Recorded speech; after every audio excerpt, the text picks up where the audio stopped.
idea it was going to turn out like this, and he did a great job. And then also Cena, he had told me, because we were buddies, he told me like, hey man, if you ever make a movie, I'll be there the first night it comes out. And he was there the first night it came out in Los Angeles. He flew to Los Angeles on purpose just to come see the movie, which was cool. That's fucking incredible, bro. It was a really good movie too. Oh, thank you. I mean, just like everything about it, it's like my favorite style of documentary. It almost reminded me of like a one of the early like Vice style documentaries, because it's kind of like 500 feet. Turn right. Like the way it was edited, like there was some fucking hilarious moments. I think you're making fun of your brother. You were saying something like, he started out wrestling in front of 200,000 people. Now tonight he's wrestling in front of 50 people. Yeah, behind him. He was wrestling a midget. Right. Yeah. Turn right. Then turn right. Yeah.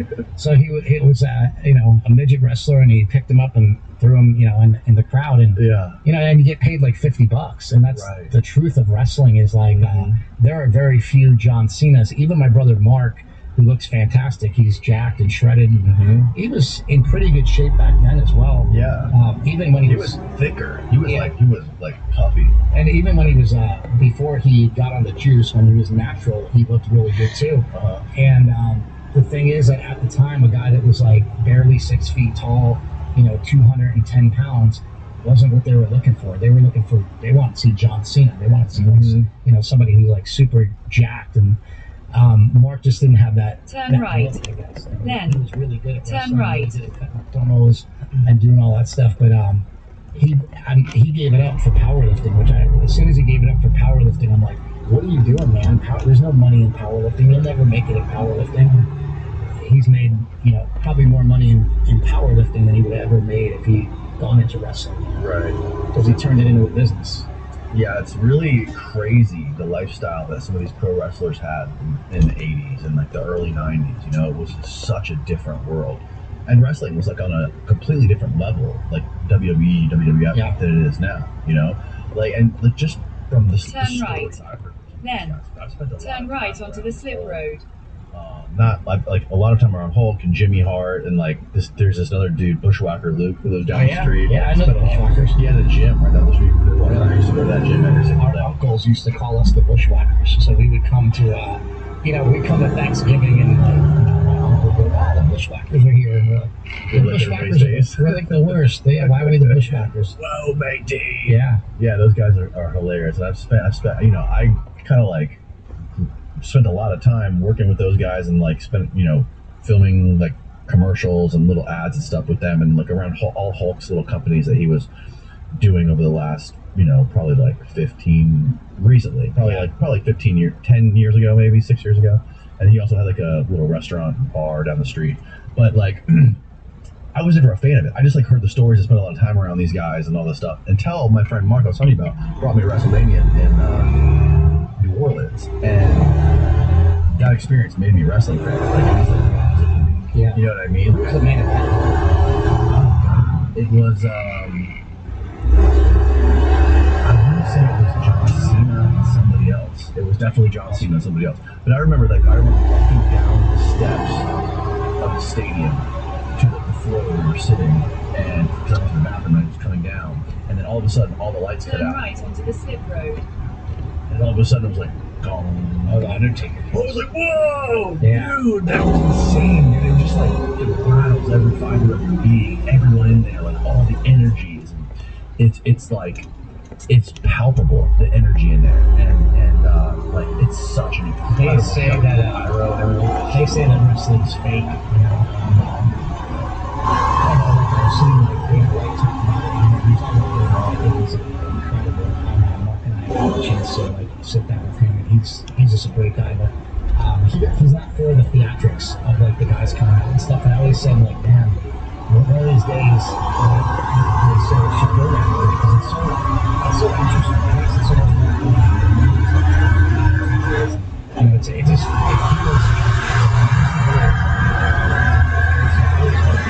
Maybe one day it'll start sneaking like a sort of all one company. Because WWE even right now, I don't think necessarily the product is better than it's done, but the way it looks is incredible. they're doing, visually are really cool. It's unbelievable. I was just watching a clip on Instagram yesterday of the Undertaker coming out Harlem with going over the stage and like pyro going on everywhere. Like that's such a high level of production and money they put into that. Yeah, and then the entrances. Like the other day on wrestling, they did a promo where it was like Cody Rhodes and Seth Rollins and it was whoever all the top guys are right now. It was Cena was involved, right? And everybody got their own entrance. And so like this promo is like 20 minutes because it's like, oh, now Cody Rhodes has to come out. Like his music comes on, he does the whole pyro, gets up on the ropes, and then I think it was Randy Orton. He comes out, he does this whole thing. So the whole promo took forever just because everybody got their own, full entrance. But it's kind of, I think that's what the fans come to see. Yeah, it is, and they all know they don't know it's not real. They're there for the entertainment. It's theater to them. It's fun. You know what I mean? Yeah, it's super fun. Those people are there for the thrill of it, the entertainment, the camaraderie of everyone getting together, picking their team, picking their wrestler. It's I like going to that event in New Orleans. We had a completely different experience. So we grew up in Poughkeepsie, New York, and Poughkeepsie, New York was the sort of satellite, like it was the home base of the WWE for television. So every month they would tape 4 hours of wrestling in the Mid-Hudson Civic Center in Poughkeepsie, and those 4 hours would be split up for the next 4 weeks every Saturday morning. The Saturday morning, wrestling used to be on Saturday morning at like 10 o'clock in the morning, and every show, like we saw it get taped. Like we were there. So like when Hillbilly Jim came out of the crowd to save the Hulkster, like we were little kids and we were there. And Mark's like 4 years younger than me, so he's like a little rascal. And my older brother and I we're like a year and a half apart.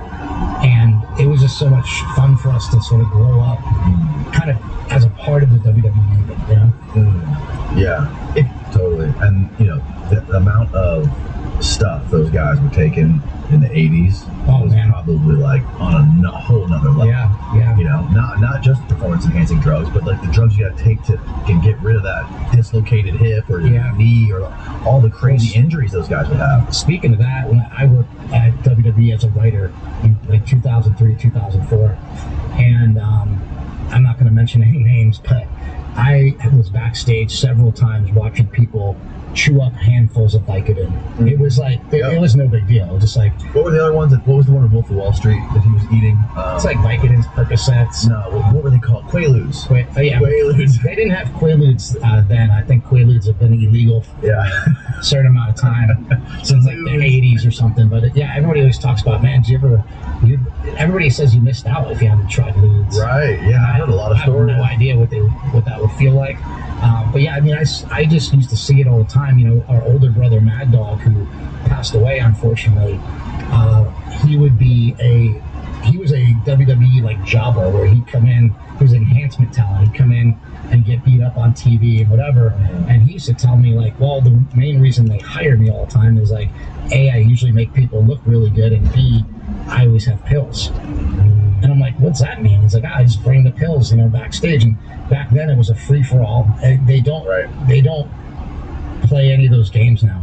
That's all sort of like gone. But it used to be crazy. It used to just be a free for all, and not like it was encouraged, but it just wasn't. It wasn't stopped. And it was some of the top guys, that were involved in it.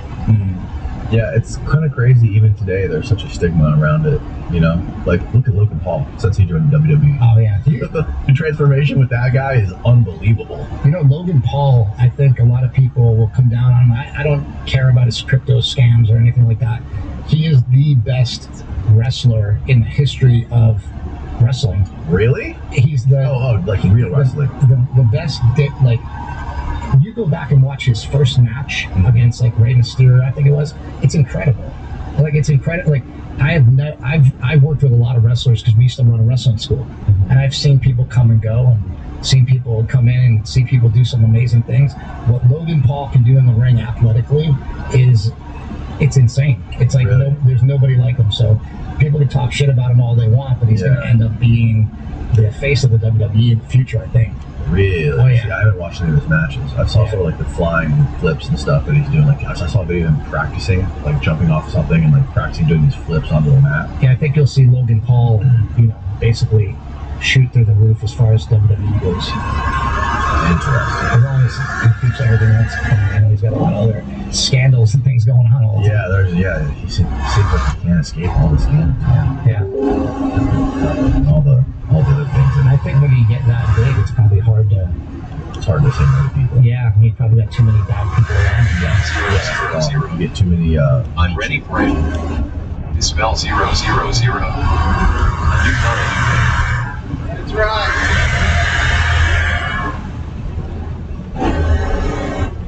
New dawn and new day. Yeah, man. So what you got going on?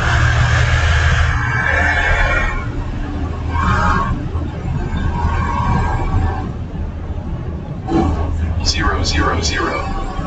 I'm scared to read my email. Shit, I'm scared to open up my Dispel 000. I haven't worked on anything work related in like a week. Bro, it hasn't been that long.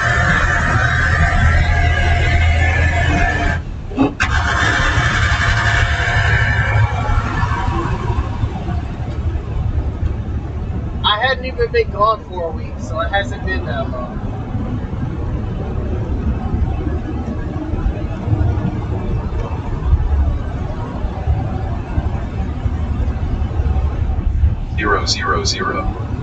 I'm trying not to gamble though.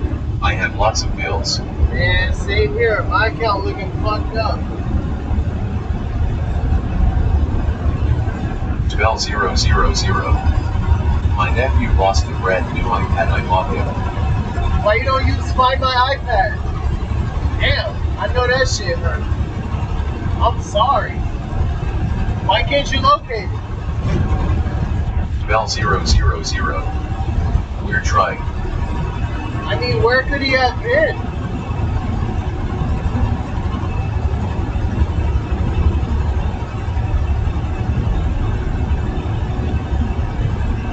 Damn, that shit hurts.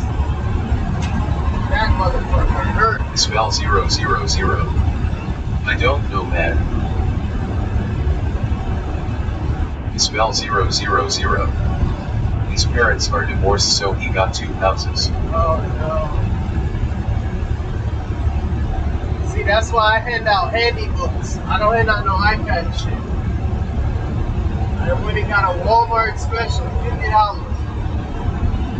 It does all the same shit.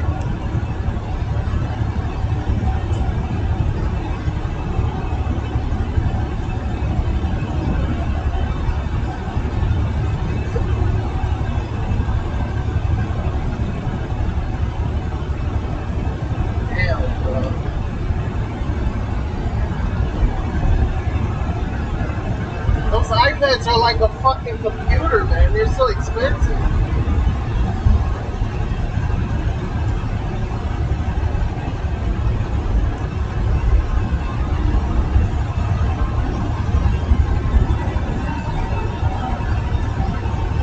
We put a password on it, right? At least.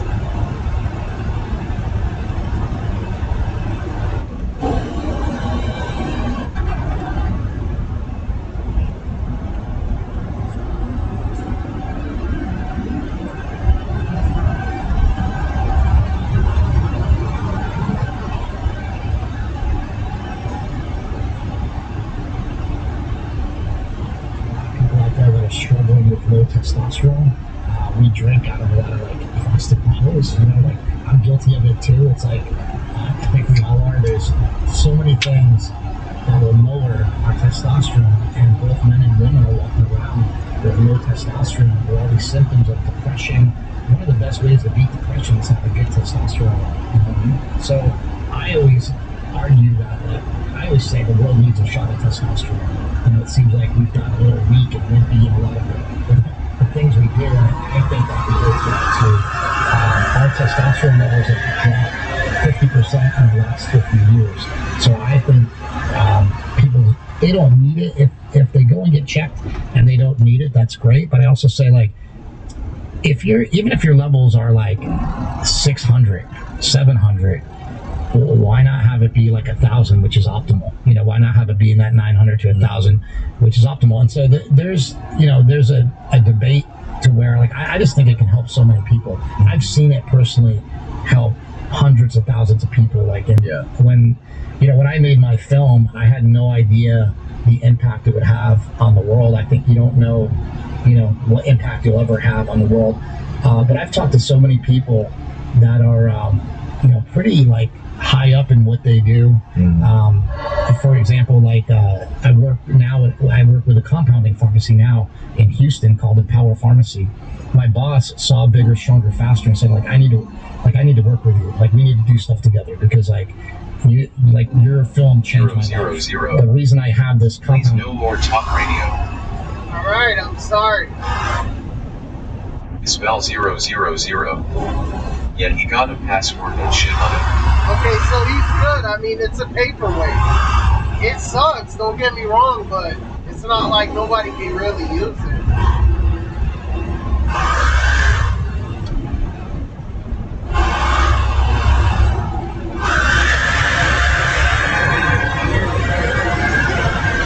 Spell 000.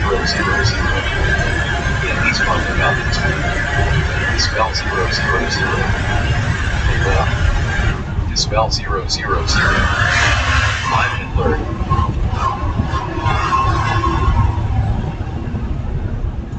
Yep. Shit, just get them an Android tab, man. Them shit's cheap and they're good. Them fuckers work.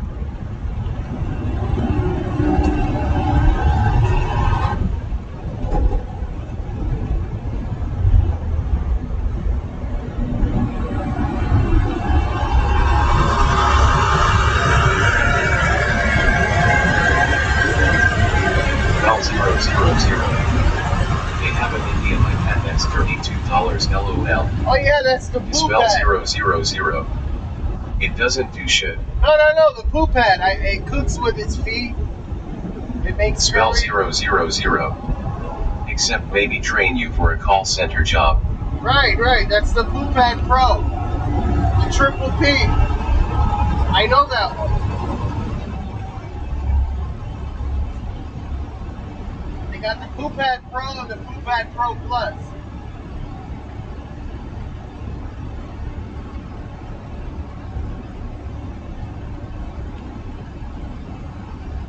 Spell 000. It's kind of amazing how cheap they can make things. I mean, it's not even that it's cheap. That's the original cost. All the 000. shit. I wanted to buy one electronic.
Spell 000. Look at you working hard. I got to, man. I had some unexpected fucking bills.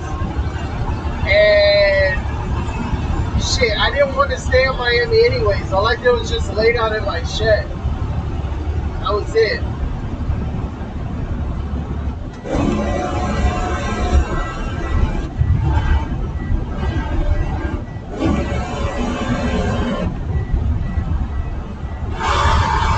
Spell 000. I wish I could not work LOL unexpected bills. Just a friend get her nails did. LOL. Let's talk about it off the street, brother. You know how that shit goes. But no, it's just a couple of things.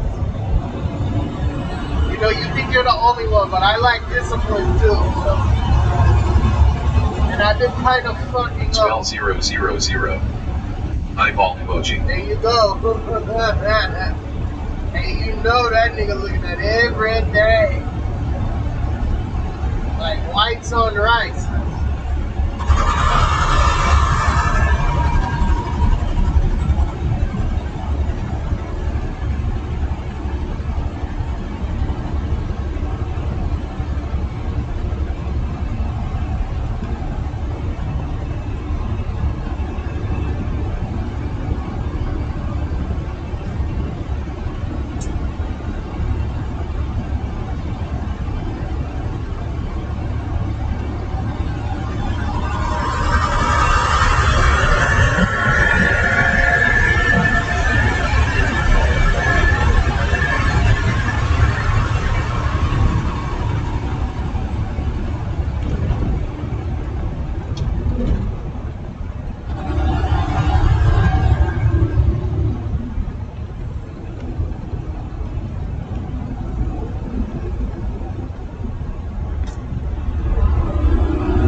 Bell 000. I had this coding project a while ago. Okay.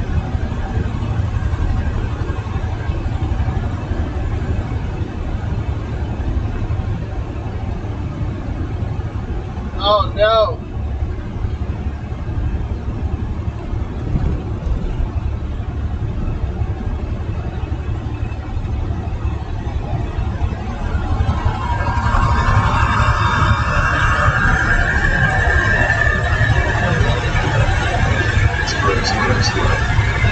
There's like entire companies that transcribe Twitch and trap users.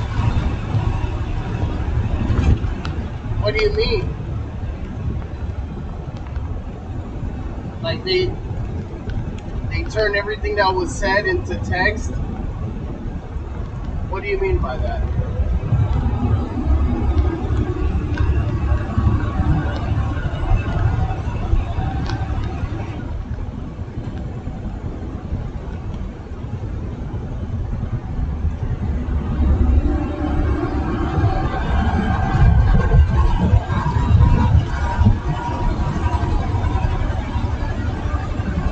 Bell 000.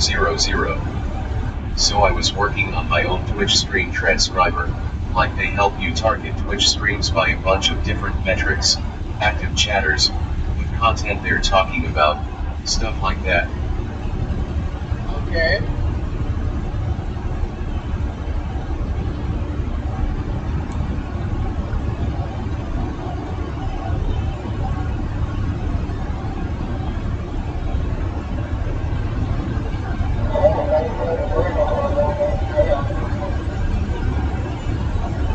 Bell 000.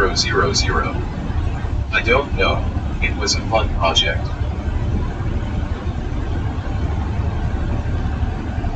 Shit, if it was that fun, fucking do it again.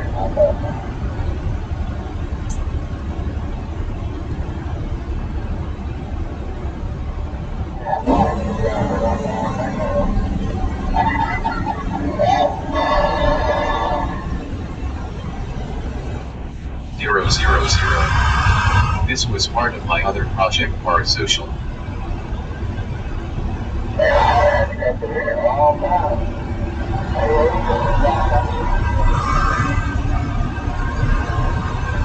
I'm lost at transcribe. Like, what do? They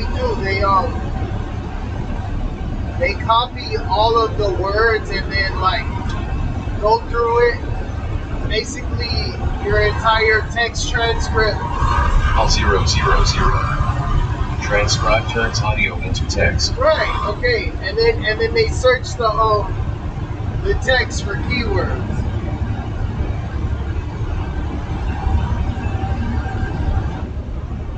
Fucking smart.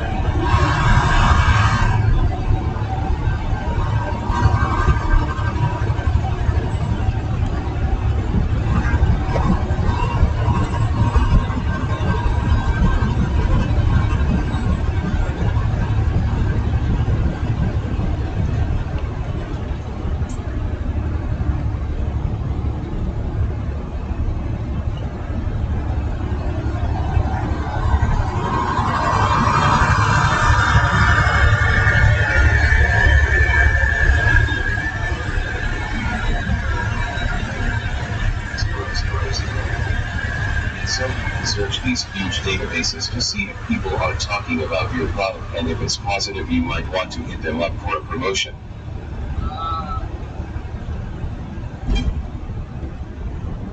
Okay.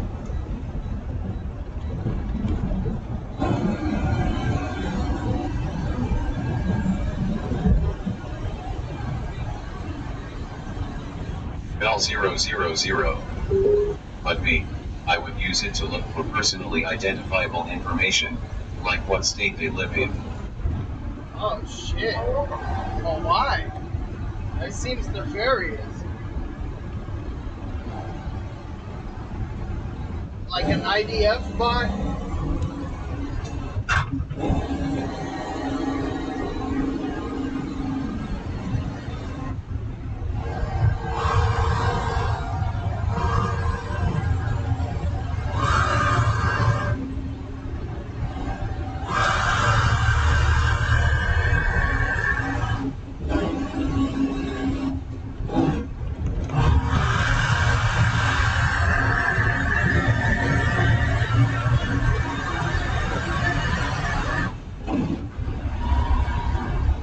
Epstein bot? Bell 000. I happened to cross a screen. This guy was like schizo and full of hate. He was tracking people and trying to ruin them, LOL. So you turned him into a bot?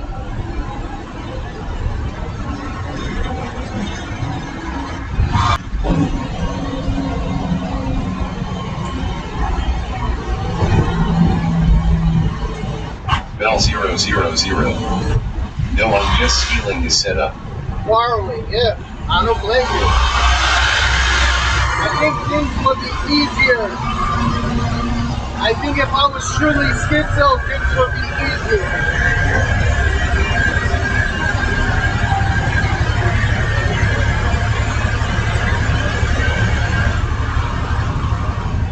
Get some nice pills.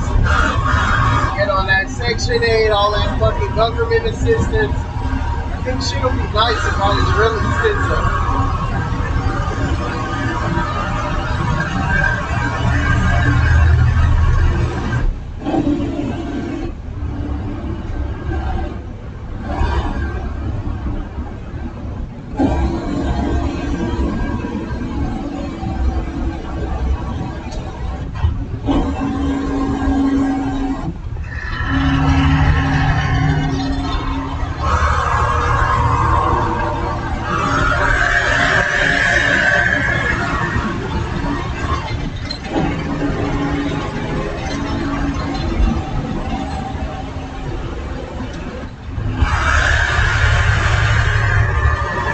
Bell 000. Did you listen to the AI song I sent you?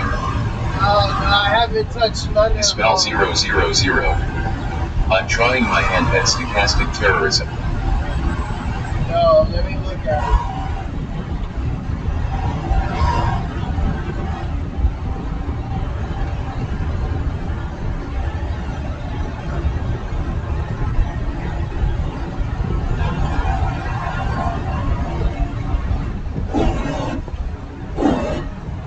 Juno reactor? That's not it, right? 000. I think the world would be a better place if people had nothing to lose, like the sick old were dying to commit acts of terror. Honestly, I said if I ever caught AIDS, that I'd go out in a blaze of glory similar to that. Yeah, you're right. I believe so. Bro, we should recruit them to the moon cult.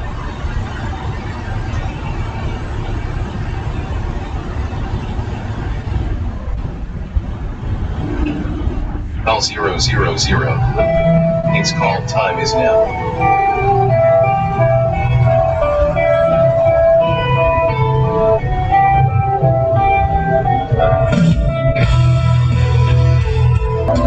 I can feel the ending of my day. My pulse is thin, my vision blurred, but I will have the final word. I'm going down, but I'm taking it. I'll be the spark.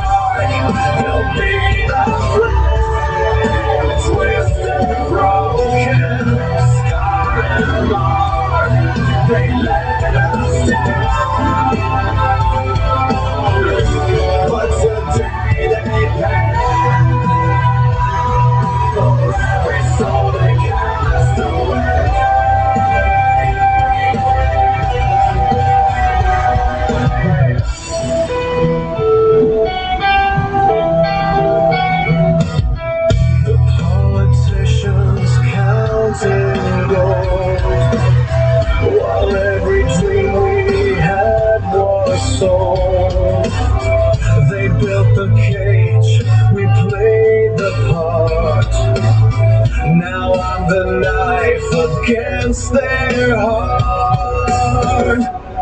I'm going down, but I'm taking aim.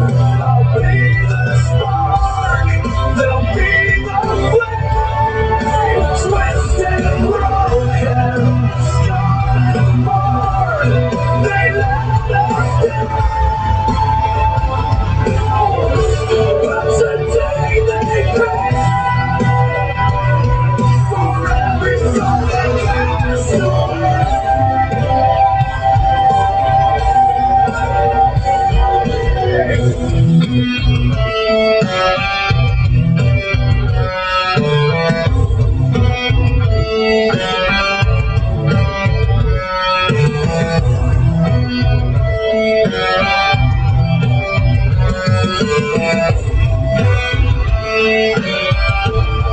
I'm going down, but I'm taking aim. I'll be the spark, they'll be the flame. Twisted, broken, scarred and marred, they let us down.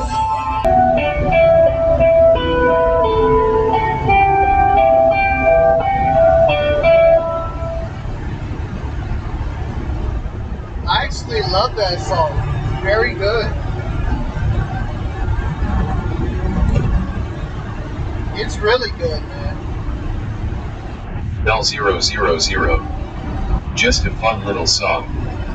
Seems deep and broody. Either way, it's very good. What do we got here?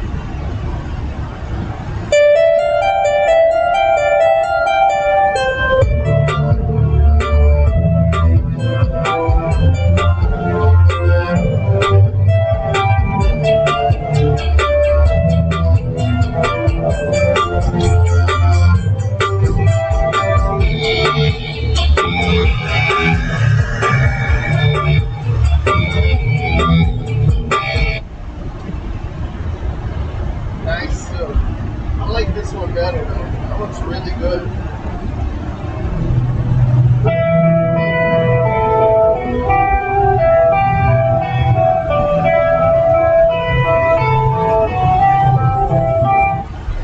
Hey, you ever seen Little Shop of Horrors? That's the plant from Little Shop of Horrors. The clock is ticking in my chest. I've got no time for peace or rest. The air is thin, the light is gray. I can feel the ending of my day. My pulse is thin, my vision blurred, but I will have the final word. I'm going down, but I'm taking aim. I'll be the spark, they'll be the flame. Twisted, broken, scarred and marred, they let us down. But today they pay for every soul they cast away.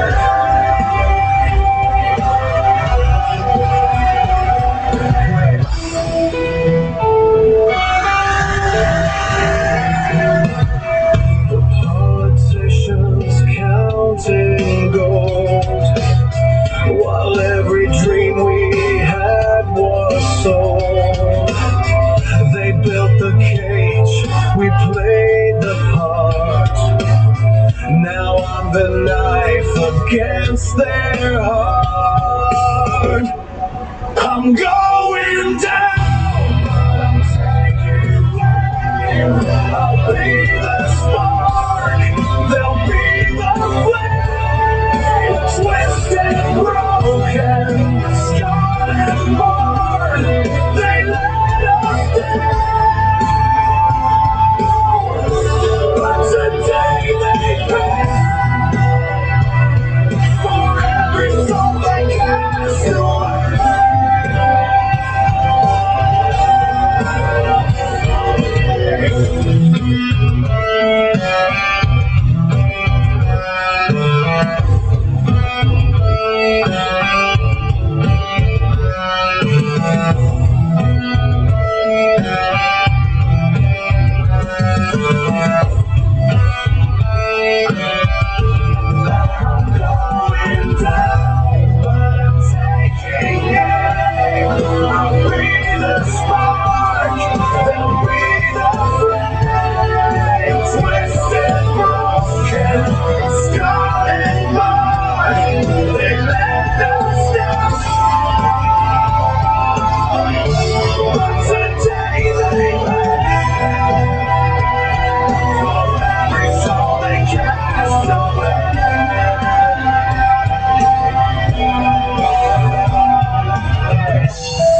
000.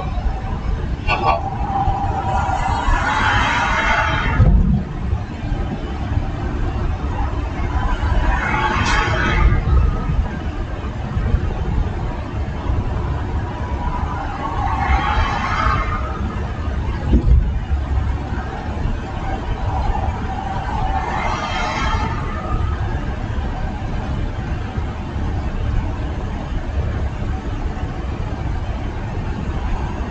Spell 000. I got B2 of the website design. What did they let you change? Like they had you change Spell a lot of 000. shit. It looks fantastic. How much of the things did you change, man? I thought you was done with it already. 000. No, it's my personal website for my agency. Did you send it to me?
Bell000. I need like 4 logos of company I've worked with. Get them off the internet. Should put like fucking GoDaddy, Durex, Trojan. Spell000. I haven't worked with 4 companies. Dispel000. LMAOO.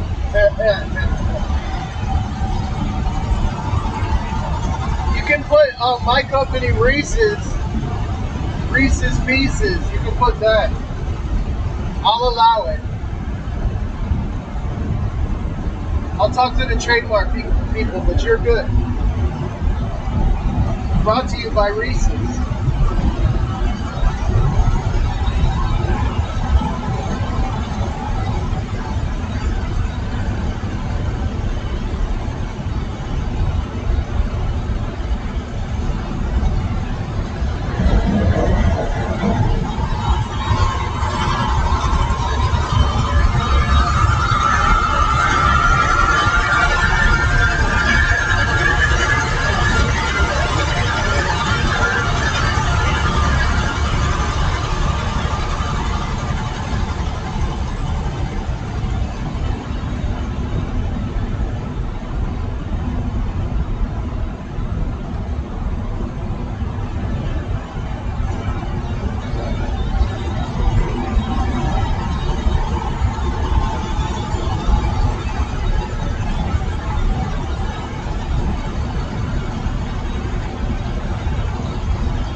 Bell000.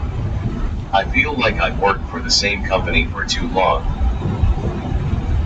Hey man, the grass is not always greener, bro. You better be thankful. Fuck around and quit and go into a worse company.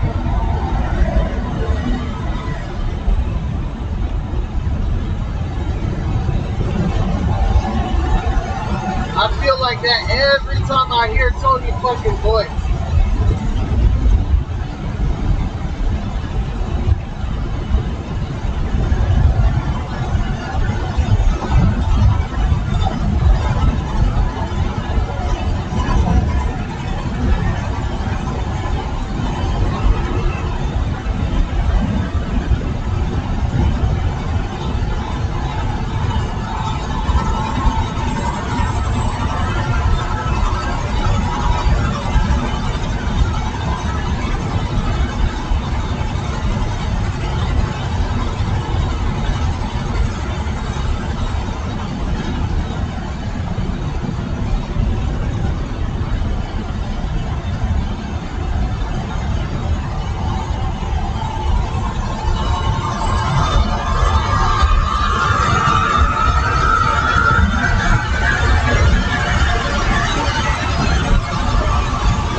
came straight out of like a trailer. He looked like he came straight out of like a trailer park. And I said, what do you mean, like homebrew? And he's like, oh, I just make my own. Yeah. I'm like, you make your own? And he starts telling me like how he makes his own testosterone, like, you know, in his sink. And it's like, that's not the way to do it, dude. Right. You know, but I guess it is a lot cheaper. And then I told my brother about it. My brother's like, oh, that's great. I used to get stuff like that all the time. And when I was powerlifting, I had a bunch of guys that would make their own.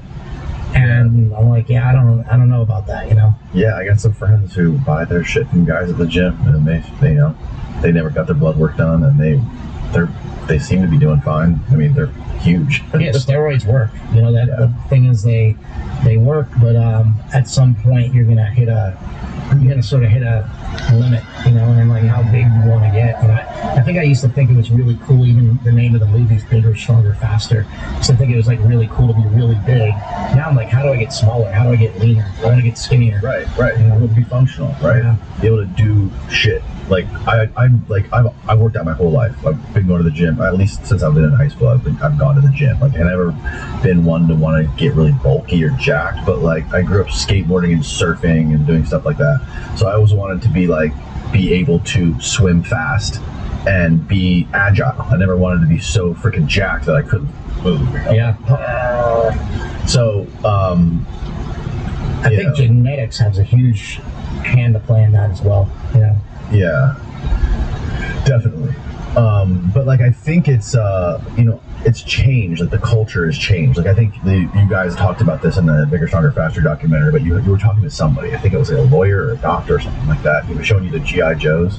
Oh, yeah. Here's the original GI Joe. Yeah. Then look at the next one. He's got serratus muscles. He's got a six pack. And here's the new GI Joe. And it just talks about, you know, how like Arnold was big in the 90s or whatever, and then there was Stallone, and that kind of like the evolution of culture and movies in Hollywood kind of like played a role in pushing that mainstream. And you know, now it's kind of like we're on the backside of that now. We're on more of a dip, I feel like, and it's not a super popular thing to be jacked out of your gills anymore. You know what I mean? Yeah, I think more people like realize it's not attractive. Yeah, like the other guy in the documentary with the freaking biceps like this. He's like, you think any girls walk up to me saying, damn, that guy's hot? Yeah. No, their freaking boyfriends are face palming them and coming up to me and saying, bro, how did you do that? Exactly. Like, dude, but you attract dudes. You attract guys. So, and that's the thing. It's like, even with the movie, after I made Bigger, Stronger, Faster, that's all that would come up to me. Like, I don't think I maybe had like one girl come up and say like, hey, good job on that movie. It's all dudes. It's like they come up and they're like, hey man, and they're like, you know, you'll be out somewhere and they'll just corner you forever and want to talk to you about your you know, your movie, and you're like, I don't really care that much, like, get away, you know? But it's just funny how it is like such a guy thing, you know. Hey guys, if you're not already subscribed, please hammer the subscribe button below and hit the like button on the video. Back to the show. And also, like, testosterone is such a weird thing. It's such like a weird hormone. Well, you know, like it's like the biggest provider of testosterone in the biggest customer for testosterone in the entire United States is Planned Parenthood, and it's for gender transformation. Is it really? Absolutely. Yeah, but that's the number one like user of testosterone. Really? Yeah. It shows you how out of control and crazy. It goes to Planned Parenthood? Yeah, it's Planned Parenthood. I don't know why. I guess that's where I guess they give it out or they dispense it in some way. But I remember like one of the really interesting things is Joe Biden was a guy who said there's something simply un-American about this, and he pounded his fist on the table. Yeah. But back before that, even in 1990, he's the one that was a senator that pushed so hard against the advice of the DEA and the Center for Human Health. What is it? Health and Human Services.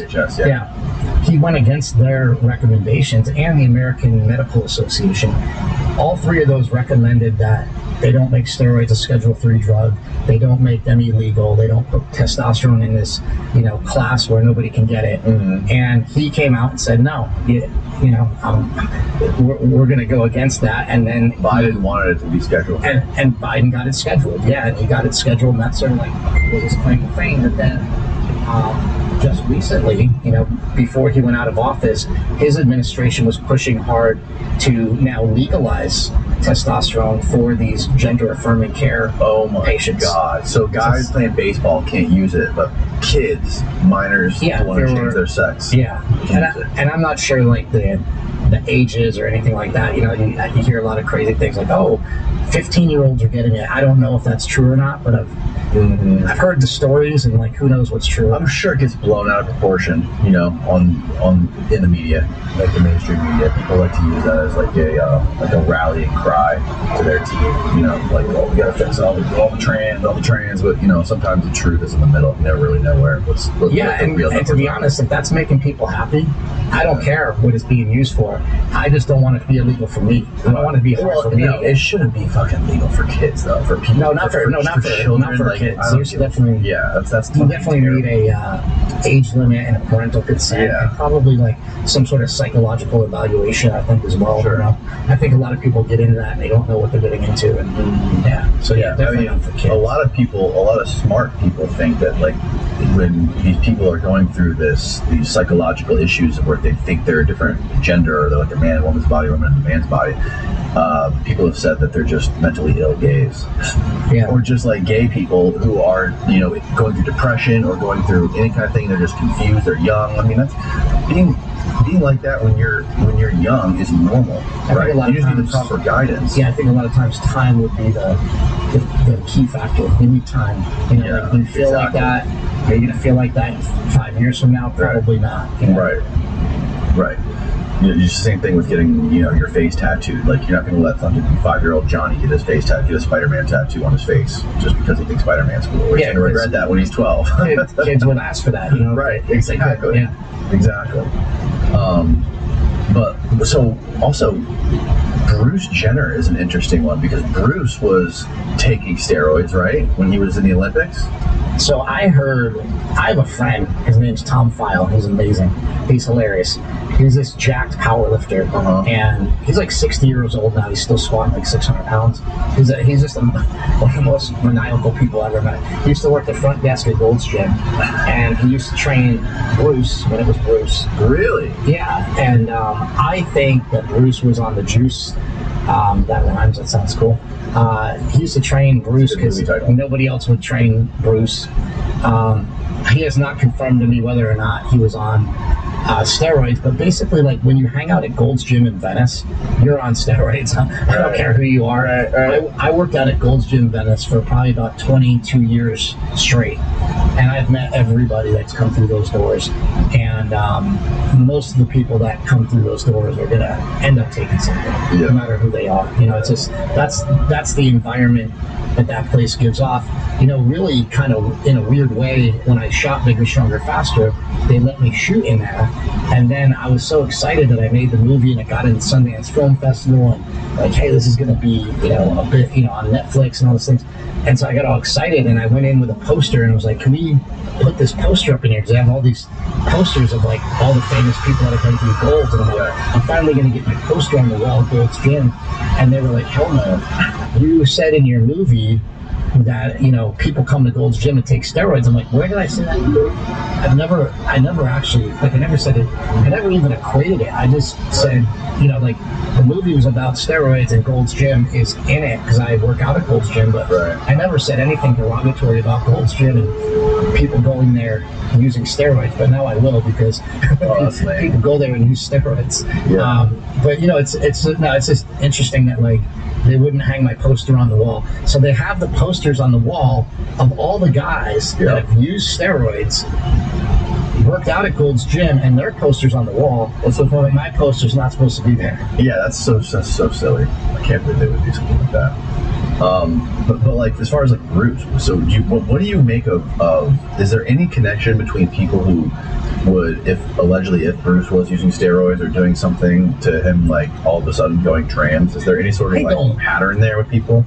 I don't think so. I don't know. I know I've like when I grew up, I was a huge Yankees fan, and Reggie Jackson. We would go see Reggie Jackson play, and he'd always be cranking home runs. And he owned a Gold's Gym, and I'm always like, where there's smoke, there's fire. Like we don't know that he used steroids, but you got to think like, well, Reggie Jackson owned a Gold's Gym.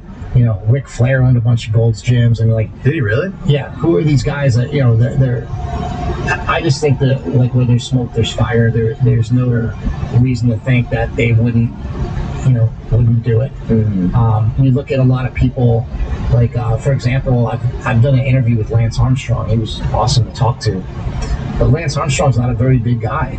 Right. You know, like he doesn't look like. And I've done an interview with Floyd Landis, who was the subsequent winner of the Tour de France after Armstrong, and he doesn't look, he's 145 pounds. So it's like not always like the person that looks like they take steroids. Right. It's not. Yeah. The goal is not always just to get super jacked. Right. Like NBA players. Right. Like I'm sure LeBron James is on a whole bunch of shit. Well, he has to. I mean, but he's not super jacked. I mean, he's muscular. Yeah, he's muscular. He's muscular, but he needs more than anything. He needs He needs to be able to fucking play full court basketball for 2.5 hours. I would say that anybody at that level, if they're not on it, they're kind of stupid, because the NBA actually has like a therapeutic use exemption where you can use testosterone up to a certain amount. I think your levels can't. Do they really? Yeah, I think it's like a low key thing. I know they don't really. I thought EPO was the big thing with basketball players. I don't know if they're using EPO, but why wouldn't they? Right. If they're not testing for it, who cares? I mean, I don't think anyone's looking at the NBA's drug testing close enough to monitor. I could be wrong, but I know people that have played in the NFL. I know people that went to Buffalo, when Buffalo was in session, and they never got tested. So they've told me, oh yeah, I used to go to Buffalo, and I'm like, well, how many times do you get tested there a year? I never got tested. And so I've just read so many stories. One thing, I also went to USC. And when I went to USC, we had a great football team.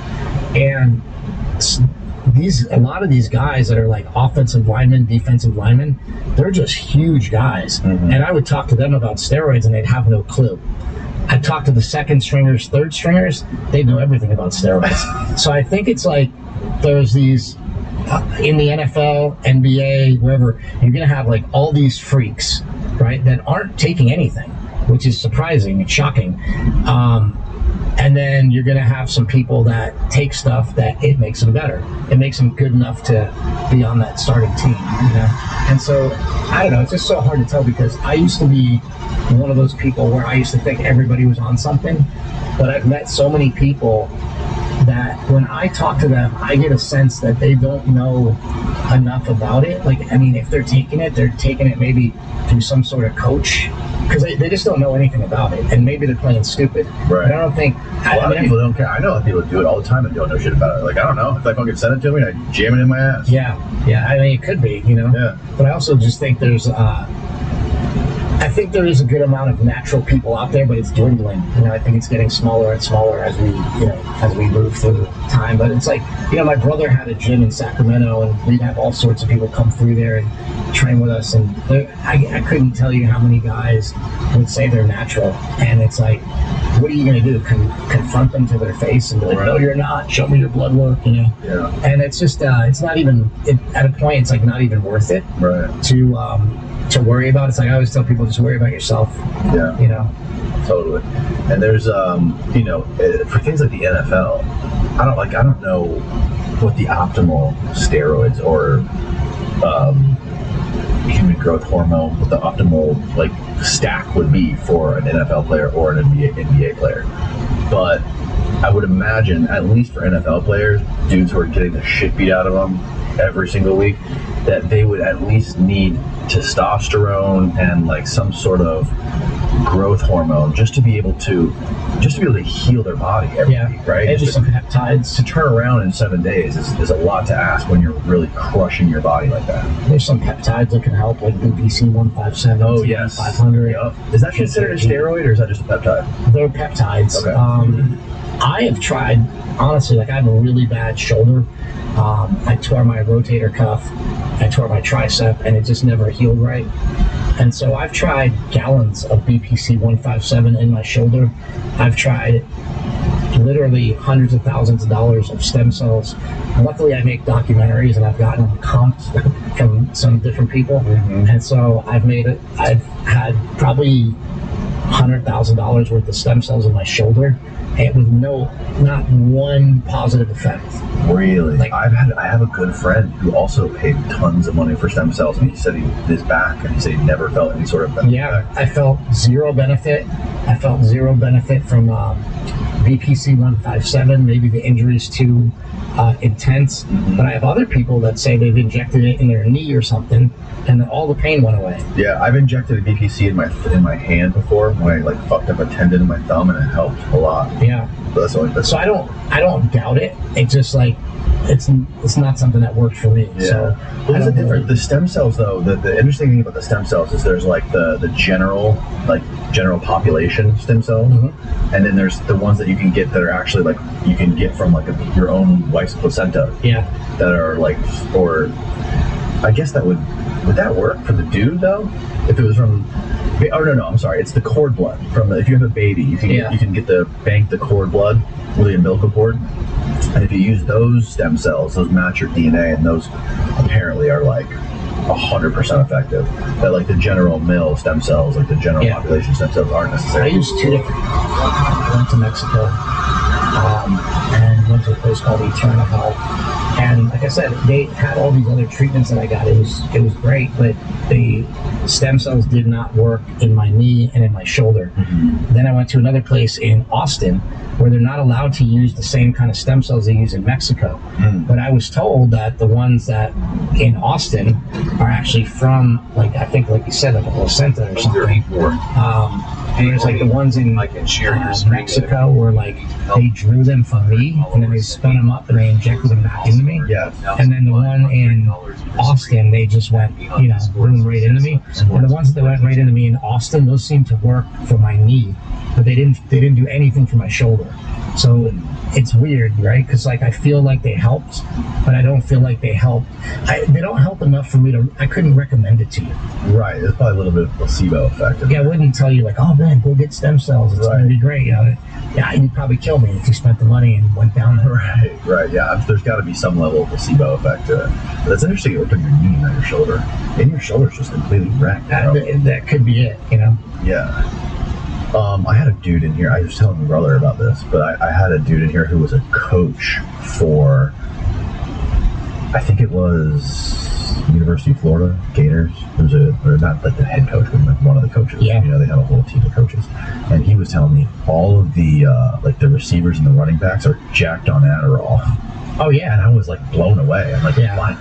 Adderall's a huge drug everywhere, but I think that's, it's everywhere. Yeah, and like if you watch the videos, like some of the slow-mo videos, and even the guys in the NFL running, like Antonio Brown, or who's the other guy, Derrick Henry.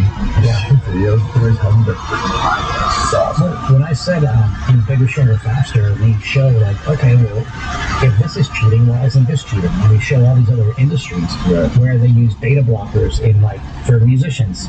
Well, you're in an audition, that's a competition, that's a beta blocker? A beta blocker calms you down. So people will use them even in golf, I think they're banned because they calm you down so much that use beta blockers for stuff like that, but they'll use it for if they have an audition for the cello, they'll go in and they'll use beta blockers so they're not all shaky. Just to quell the anxiety moment. Yeah, and so it's like a performance enhancing drug. We showed that all the fighter pilots have to have Adderall with them. They have to have it with them. What's it called? There's one specific we learned about recently called Provigil or something. Yeah, Provigil. Modafinil, Provigil, same thing. Modafinil is a pretty safe drug from what I know. I know Dave Asprey recommends it highly. He talks about it a lot, and he says it's fairly safe compared to all the other ones. I don't know. I'm not promoting it in any way. I'm just saying I know that he uses it, and he's a high-functioning guy. It's basically watered-down Adderall. Is it? Yeah. Yeah. I've taken Adderall. Adderall's crazy. I hate Adderall. I can't stand it. Yeah, I got pretty spun up on it for a while. I don't know. I used to live in LA, And I went through this whole period of time where I had a double hip replacement surgery, and for a while I was just searching for anything that could help me feel better. And so I would go to these doctors that would prescribe you anything, and I would get anything. They'd be like, oh, how about this? Okay, great. How about this? How about this? And so I was taking like Xanax and Adderall. It's like you take one pill to go up, one pill to go down. And it gave me a great education on drugs and what they can do and how they can help people. But I am so far from that guy, you know, because I was a mess when I was doing that, you know, and I think that, I think that people that mess with stuff like Adderall, I sort of feel bad because it'll suck you in pretty quick. You gotta be careful. And I think people really need to be careful with that one, especially. I keep a couple. I got some from a friend, and I keep a couple like with me because every once in a while I'll need one. Like the other day I needed one because I didn't sleep at all. I went out to a Metallica concert. We were up all freaking night, and then it's my favorite band. Is it really? Oh yeah, it's awesome. Oh my god, I just had Metallica. And you got to hang out with them? I was hanging out with Kurt all weekend. That's amazing. Yeah. And anyways, I didn't sleep that night. And then my kid woke up at like freaking 5 o'clock in the morning. And the next day I had to work. So I was like, fuck it. I took a quarter of a 20 milligram Adderall, 5 milligram. And it's just like, I mean, I take it in the past. When I was younger, I used to take it a couple times a week just to get work done. And it sucks the soul out of me. It just turns me into a robotic machine that can just complete tasks. But it helps you get through the day. It helps you get through the day. Yeah. But then the next day, I feel like shit again because I feel like you're robbing the dopamine from tomorrow for today. I think there's no drug on the planet that doesn't like. It gives and it sucks. You know what I mean? It like gives a little and then it like sucks a little. Yeah. And that's what I look a little bit differently towards like something like testosterone, because testosterone's a hormone and it's a hormone that we need. It's a hormone that helps us like, you know, perform better. And I don't see that many drawbacks to it. Whereas like with a lot of these other pharmaceuticals, I see like they have a great upside, but they also have a great downside. Even things like we were talking about kratom before. Yeah. I think I was kind of the catalyst for why kratom exploded in this country when I made the movie A Leap of Faith. I was on Joe Rogan's podcast talking about kratom. Yeah, you were on Rogan's podcast what, like 3 times? I think 4. 4 times. And I was a huge proponent of kratom. By the way, quick side note, he was talking about his kale salads. You're like, what the fuck? Yeah. T-bone, pussy. Yeah. That was so funny. He's like, I feel great with my kale shakes. Yeah. So, funny, the evolution. Yeah, and so Rogan was instrumental in actually keeping kratom legal. This is pretty insane, but really? Yeah. So when I was making the movie, I had become friendly with Joe from the UFC, from being on his podcast, and then he invited us to go to like a UFC. And so I like went to this UFC and I saw him there and like chatted with him and whatever, and I told him like, hey man, they're gonna like ban kratom like literally in a couple of days. Can you mention this on your podcast? And he's like, oh yeah, sure. Why don't you come in? Like, come in on this date. I'm like, come in? You want me to be on your podcast again? He goes, yeah, he's like, we'll just do like an emergency podcast and we'll talk about the kratom problem. If I can help, that's great. And so I went in there and I talked about it, and I basically told everything I know. I mean, this is a natural plant, and this is before they've made all these kratom extracts and all these really high potency kratom products. This was just like simple like leaf kratom, you know, a ground up leaf. And if anybody doesn't know what kratom is, it's basically a plant from Southeast Asia that's in the same family as the coffee family, and it is a Southeast Asia that's in the same family as the coffee family, and it is a mild opioid, really good. But if you take a lot of it over a long period of time, it will become addictive, just like anything else. Habit forming. It's hard to get off of if you're taking a lot of it. But we've always saw that, like, hey, if you keep it under like 10 grams a day, you'll never have a problem. Like, it's not going to be, I mean, I shouldn't say never, but for the most part, if you keep it under a certain amount a day, you're not going to have a problem. And what the problem is, people start making, you know, all these concoctions where they're taking 50 milligrams of kratom, 100 milligrams of kratom, becomes very addicted, milligrams of kratom, becomes very addicted, right? But back to what I was saying with Joe is I went on the podcast and I said, listen, the DEA is going to schedule this as a drug unless we can get like 25,000. I think it was 10,000. If we can get 10,000 signatures, not even signatures, like you had it to the DEA. Right. If you write a short email to the DEA saying they should keep kratom legal, say something like, hey, kratom helped my brother's back problem. Kratom helped me, get through school. Kratom helped me with it. Tell them why, in an honest way, it helped you. Yeah. Or even tell them why you don't think it should be legal. I don't care what you tell them. Just tell them something, because if they get more than 10,000 comments, they have to read them all. And if they have to read them all, most likely they'll just back down because they're not going to want to read them all. And so the next day, we went and checked the website, and there's like 28,000 people that sent emails. No way. Yeah, into the DEA to say, hey, we should keep kratom legal. We should keep looking at it. The problem with kratom is the same problem we have with weed in this country. Is like, kratom used to be this wholesome plant, so much good for so many people, but then they start making extracts, they start making concentrates. They are now taking alkaloids of kratom and separating them out and making really super concentrated forms of kratom, which I'm not against. What I'm against is that they sell them in smoke shops and they don't tell people how addictive they can be. Right. They're not educating people on them. There might be a reason for me to do another documentary that would follow up A Leaf of Faith, which is my documentary on kratom, to sort of really just educate people about it so that we don't get ourselves into another opioid epidemic. Because I do believe that this new product, it's called 7-OH or 7-hydroxymetragenine. It's an alkaloid of kratom. I believe 7-hydroxymetragenine. Yes.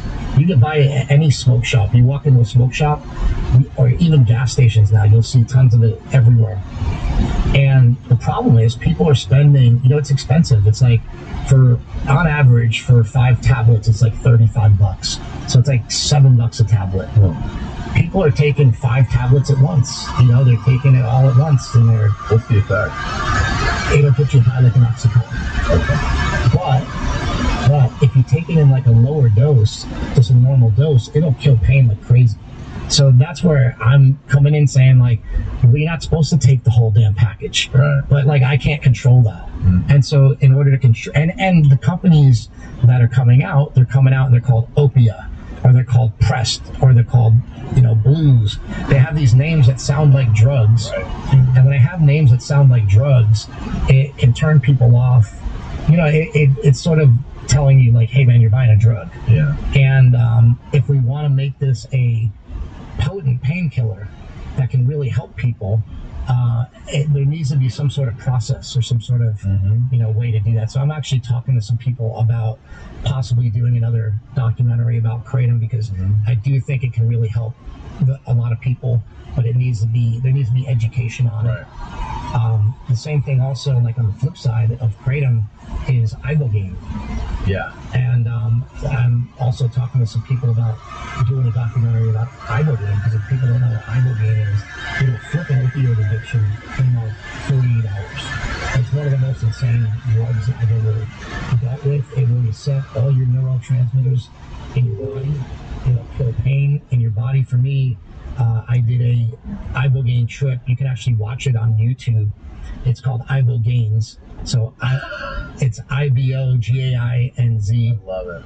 And it's just a little short film I put together about my experience. It's gotten ripped off of YouTube like several times, so it's been on there and off there and on. And it's back on there anyway. But so I just made this short film about my experience with ibogaine. And the reason I did ibogaine was simply because I have such bad chronic pain. Like I said, I was going through a period of time where I was doing whatever I could to try to get out of chronic pain. After I did ibogaine, the day after, this is stupid, right? I went from not being able to walk, like barely able to walk every day. I'd wake up and I'd literally be in tears walking around, and I'd be just walking around doing my daily stuff. And this is gonna sound like a pussy, but I'd be crying, going like, I need help. Like, I need fucking help. I can't do this anymore. Like, I'm done. And if this doesn't help, I don't know what I'm gonna do. Like, I'm done, And I was like, don't want to even say, but I was like suicidal, to the point where I was like, this pain is so bad there's nothing I can do to heal this or fix this. So I called a friend. He lives in Boston. His name's Jim.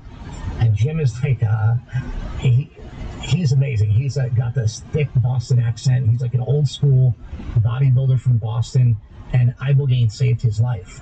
So he came out to visit me. It was the day before the world shut down for the pandemic. So it was March 16th of 2020. He flew out like last minute, administered Ibogaine to me.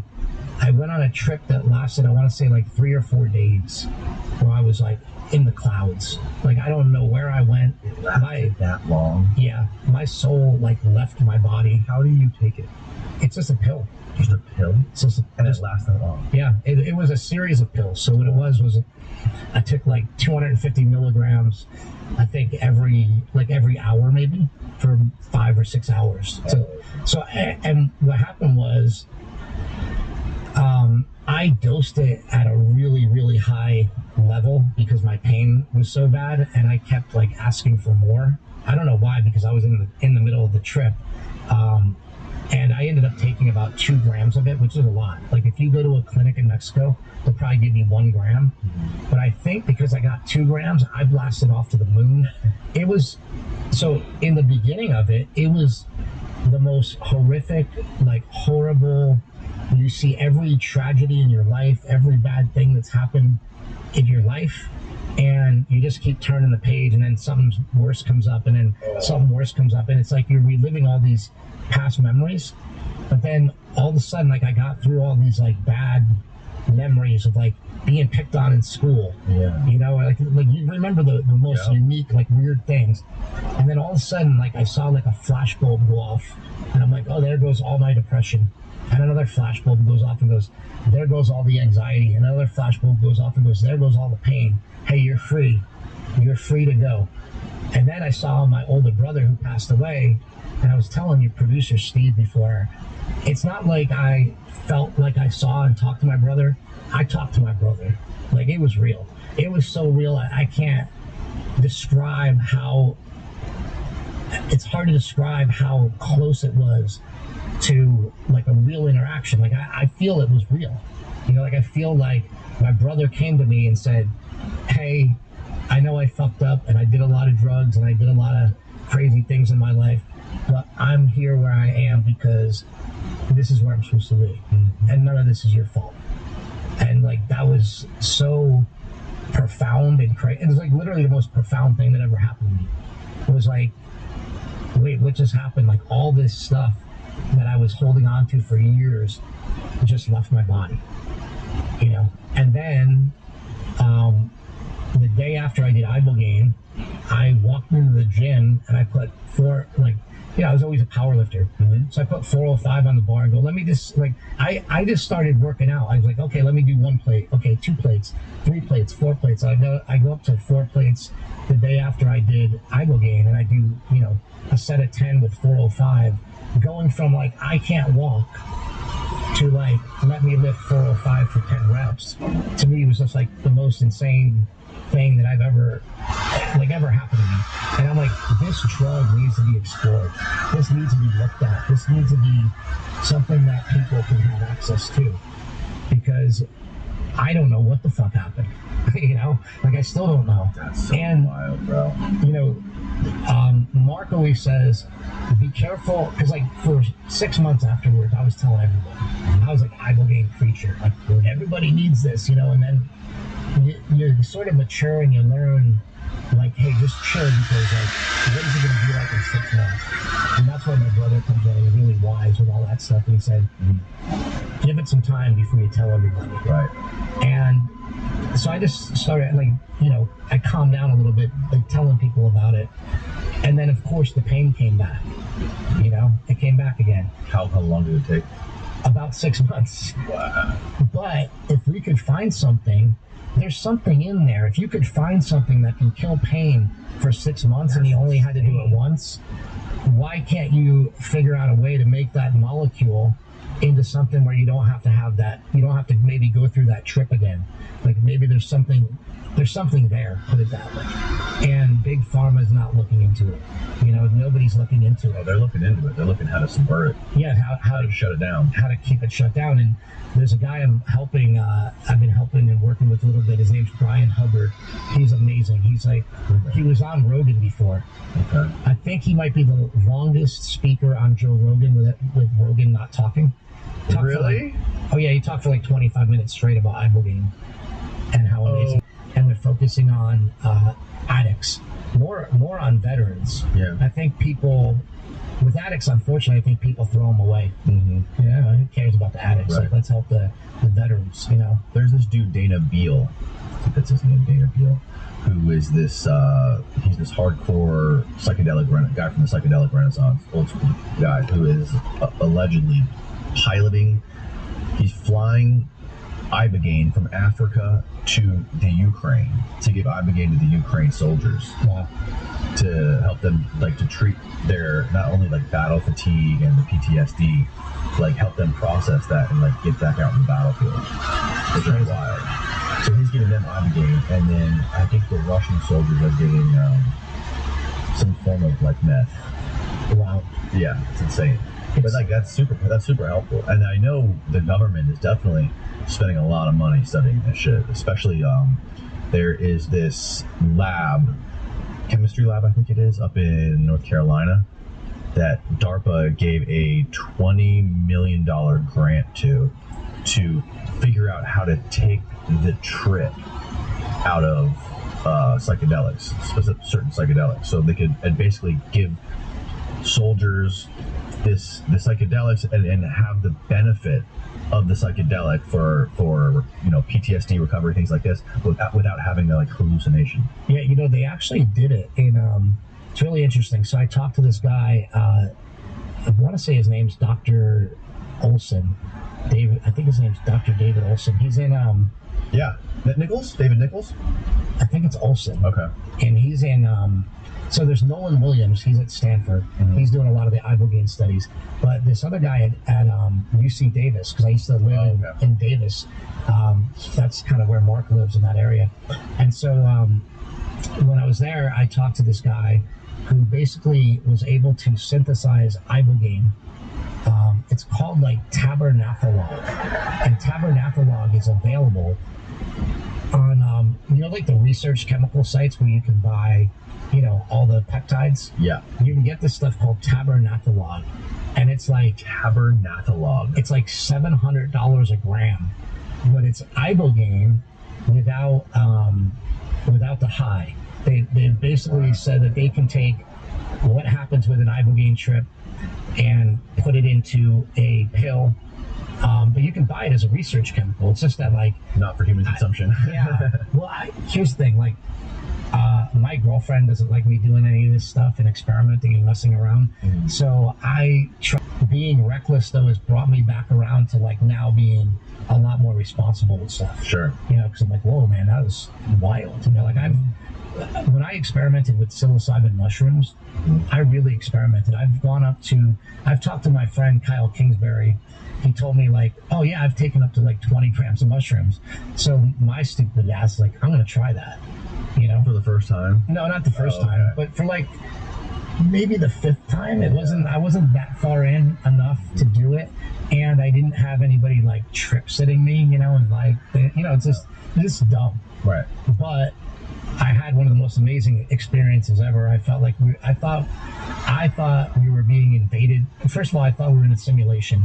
I would like look at the wall and I'd see a crack in the wall and go, and for some reason I thought I had to like go talk to like Joe Rogan and Elon Musk about it. Like, they must know. They know about this. I got to get to them. They have to, And then I like everything around me would just crack and fall, and like it was wild. And then I eventually I got my blanket and my pillow, and I walked outside to my car and I started packing things in my car because I thought that the Russians were dropping a bomb on us.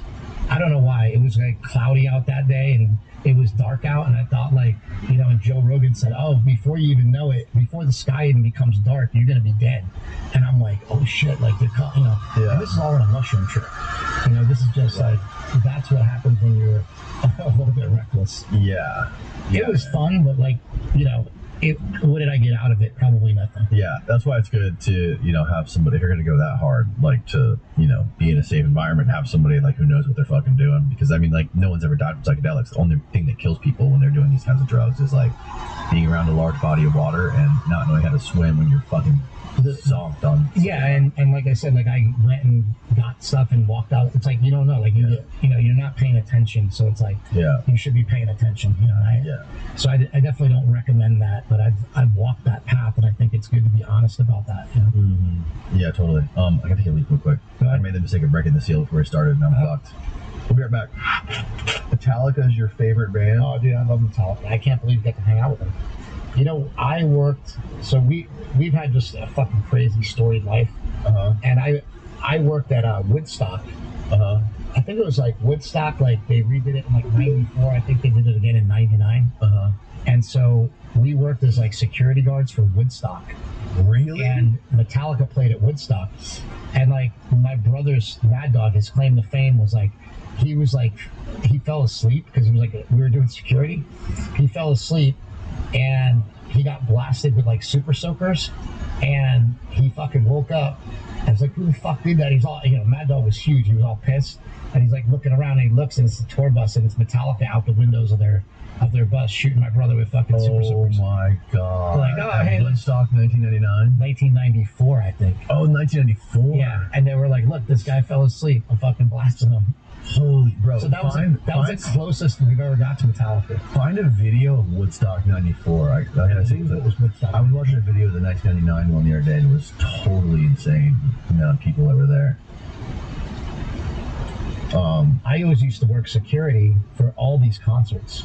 Wow. So you see where like the people are sliding in the mud? Find a photo of like the crowd, like a big wide. See that guy in the mud? Yeah. The funny thing about the mud that people didn't know is a lot of the mud came from people knocking over outhouses. No. Yeah. So people were like sliding down the hill in the mud, and it was like poop, but they didn't know it. Fucked, bro. Yeah. Oh my god. Is that Limp Bizkit on the top left? Is that Fred Durst? I think I might even still have my shirt from it. Like I had a shirt that said Peace Patrol on the back. Look at that, bro. Yeah, so we grew up in like Poughkeepsie, New York, and this was in upstate New York. Woodstock's not very far. How many people are there? 94. 99. Yeah, you had the wrong Woodstock 94 Metallica. I think it was, I want to say it was like 9 Inch Nails, Metallica, and Aerosmith, like all in a row. It was pretty dope. Yeah, I met Kirk not too long ago because I guess he's bizarrely a fan of this podcast, which is I don't find that to be bizarre at all. Blows my fucking mind that guy of all people. I think he would be a huge fan of this. He's really into, you know, a lot of like the esoteric stuff and a lot of stuff, like, you know, some of like the, you know, more of the fringe podcasts that I've done, and he was like, dude, he is I think he's the best guitarist in the world. I think he's fucking beyond so many other people. I think he never gets like the credit, really. I'll tell you what, dude, I've never met anybody who is that emotionally connected to their craft, especially after doing it at the highest level possible for over 40 years. And he's so like low key. Yeah. Like he's never causing a problem. Right. He's never, you know, the asshole. Right. No, it's like there's that one scene in the movie where they, it's amazing. There's a scene in, I want to say it's in the making of the Black Album. Yeah, it's in the making of the Black Album, but I forget what the documentary is called, but maybe A Day in the Life of Metallica or something, Day and a Half in the Life of Metallica. So anyway, he gets all flustered and he gets all pissed. And he's like, I can't do this, man. It's not like coming through. And they're like trying to record The Unforgiven. They're trying to record the solo, and he does it a couple more times, and he like throws his guitar down, and he's like, I'm coming back tomorrow. And then he comes back in the next day, and he just goes, I'm so ready, let's just go. And he just jams that like first take of that like solo for The Unforgiven. Wow. He just jams it in one take. and then sort of goes, okay, cool, we're good. And he couldn't get it like the day before. He just couldn't. He couldn't crack it. You know? I never thought they made music that way. I thought like they had it maybe written out. I don't know what I thought. Right. Just seeing that process was really cool. Yeah. What really shocked me the most about him was just like, after all these years, like touring and creating all these touring across the country, being in front of stadiums full of hundreds of thousands of people, millions of people. The fact that even today, like I think he's in his 60s now. Yeah. He still has that insane creative spark where he's like connected to the muse or whatever it is, where he's like super motivated to create new shit, come up with new how do you even music. care? He's still trying to push the envelope as far as he possibly can. He's thinking about, doing all these other kinds of projects, and he's so interested in all kinds of stuff. When typically people at that level, who have reached that insane level of success, they kind of lose that spark. You know what I mean? They get comfortable and they just kind of like settle into success and comfort. I think Metallica, I think a lot of people have like written them off too. If you like listen to their last album, it's amazing. Oh my god, it's incredible. It really is. I think that people have written them off like, I listen to the old stuff. I'm like, no, the new stuff is really good. Yeah. And that concert I was telling you about, where there was 2 shows they did. They did a show on Friday and a show on Saturday. And I've never been to a Metallica show before that. Oh, really? No, never. Yeah. I remember getting the Black Album when it first came out. It was like one of the first CDs I ever, like one of the first 3 CDs I ever owned. And like going to that concert at Raymond James Stadium, there was 90,000 people there. And it was kind of like how I was explaining to the WWE WrestleMania. It was similar, but it was just like on another level because there was 90,000 people all shoulder to shoulder, and the music is fucking like the heavy metal is blasting, the pyrotechnics is going off. There's the light show that's happening at the same time, and everybody, it's like every atom of every human being in that entire stadium is resonating at this frequency, and you can fucking feel it. And like, bro, if I was from 2,000 years ago and I took a time machine to that concert, that Metallica concert, those dudes are gods. Yeah. Those dudes are fucking gods. Yeah, bro. it's wild, right? How they just command. And James Hetfield's so cool. Like we went to, I went to the most recent San Francisco orchestra thing that they did in San Francisco, and where they played with the orchestra. And it was just so well done. You ever seen that? I haven't seen that. Oh, you got to see it. No. Yeah, they play pull it up. They play with the orchestra, and it's just so well constructed. Really? The way that they flow with this, they're playing with.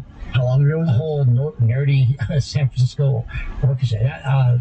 This was a couple of years ago, like maybe 5 years ago.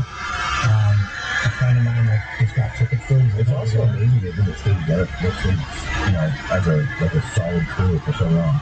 Yeah, like if you look at Yellow Leaf Clover, that's what, like, see that San Francisco Symphony S&M2 whole concert. It says, when it comes to being the soothing light at the end of your tunnel is just a freight train coming your way. That's so deep. Ooh. Like you think you're going, hey, go to the light, go to the light. It's just a freight train coming to run you over. So like you feel like I'm going towards the light, and then wow. So that's like one of my favorite lines, Yeah, man. Yeah, Metallica's dope. Yeah, Metallica. I've been a fan of Metallica since I was a kid, so I remember going to the And Justice for All concert where they had like the giant Lady Justice, and it blows up on this, it's a giant statue of like Lady Justice, and it like falls apart, and like the whole stage starts coming apart, and you think it's real. Oh, the stage blows up, like the What year are we talking that you're going to these shows? This is right after that one came out? 90, yeah, like I want to say even maybe. Yeah, that was like late 80s, I thought, Justice for All. And Justice for All might have been 88. Yeah. So I was a kid, going to that shit. But my brother went to all that stuff, so he was like the one that led us into all that stuff. I want to talk about like wrestling being a different thing in the 80s. This Metallica and like metal and concerts was like a whole different fucking beast in the 80s, I bet. Yeah, and like I said, we worked all the concerts, so like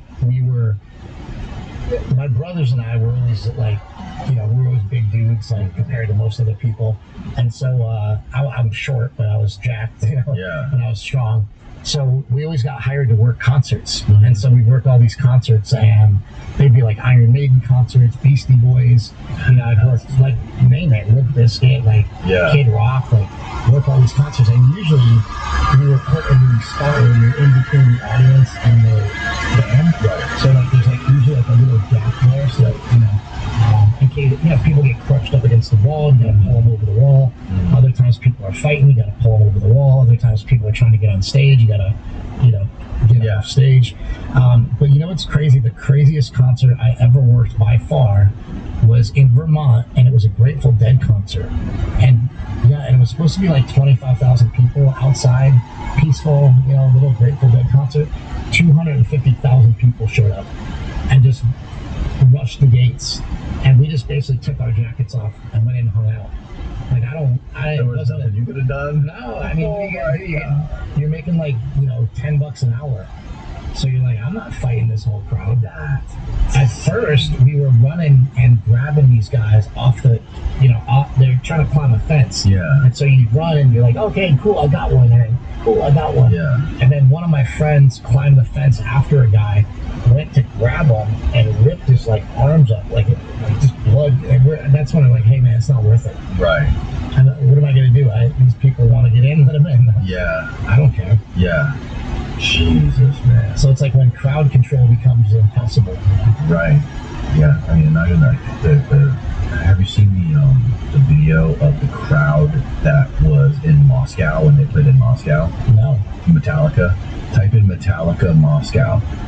It is the most out of control, like insane crowd I've ever seen at a rock show. Look at that. Look at some of those photos, bro. Look at that one at the bottom right. Metallica's biggest concert in 1991, Moscow. Look at that. Yeah, it's the weirdest thing too, because like I think it's a very American thing. Like we don't really listen to other people's music. There's nobody that comes over here. There's a lot of European death metal bands and heavy metal bands. Yeah, what I'm saying though is like we don't really listen to it like they do. Like that's that is another level. I don't think I've ever seen anything. I've never seen a crowd like that. I wonder how many people that is. Did it say? Yeah, is there an estimate of how many people were there in Moscow? You can ask Trump, it'll be 2 million. Okay. The Moscow Metallica show didn't 3 million people there. Metallica Moscow paled in comparison to the inauguration. 1.6 million people. The Monsters of Rock Festival. Oh yeah, I remember they did Monsters of Rock in Soviet. Oh yeah. Wait. No. What year? 91. That was after the fall of the Soviet Union, right? It was after the wall came down. When did the wall come down? 90 or 91? Well, they also did a concert with Guns N' Roses where there was a riot. Remember that? Yeah, there was a Monsters of Rock. It was in New Jersey, I believe. Oh, really? And Axl Rose came out and the microphones didn't sound right or something, and he... Oh, yeah, I remember that. Yeah, he was just like, he just left. And when he left, it caused like a riot. Mm-hmm. And then Metallica, I guess, like made up for it, kind of. But, yeah, they hated Guns N' Roses after that. It was a big battle of the bands, And those were like my two favorite bands, Guns N' Roses. Oh yeah, back in the day. Yeah, Guns N' Roses. Yeah, that's it's crazy, man. It's crazy how those dudes have managed to keep it going for so long, and still put on these crazy shows, selling out arenas all across the freaking world. Yeah, everybody else falls apart.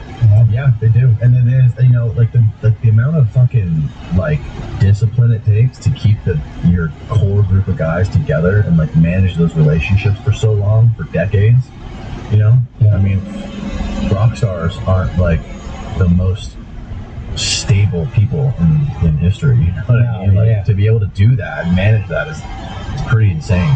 Yeah, it's interesting to see that, like I said, you said the growth, like how how far they've come. They've been through like addiction. Mm-hmm. When I went to that concert in San Francisco, it was the last day before James Hetfield went to rehab, and I felt so bad. And I was like, man, I didn't know he played his heart out. I'm like, I didn't know he was struggling like that. Like, there's something about addiction with me that, like, if somebody's an addict, it's like, I have empathy for that because I've been through it. I've been to, and I've been through like every way of getting over it too. You know, I've been to one of the, so I'll tell you my quick story of like when I was addicted. I was an alcoholic and I was a drug addict because I had a double hip replacement surgery that got botched, where they messed up one side and it never really took. But they didn't know why I was in pain for 2 years. They didn't know that. For 2 years, they didn't know that they messed up. For 2 years, they just kept feeding me pills, the doctors. And so I was addicted to opioids. But along with the opioids, I was also drinking, you know? And that causes like big problems, you know, where you just wake up and you don't even know where you are, and, you know, just all sorts of huge problems like that. So I had to go to rehab. I went to rehab in Malibu.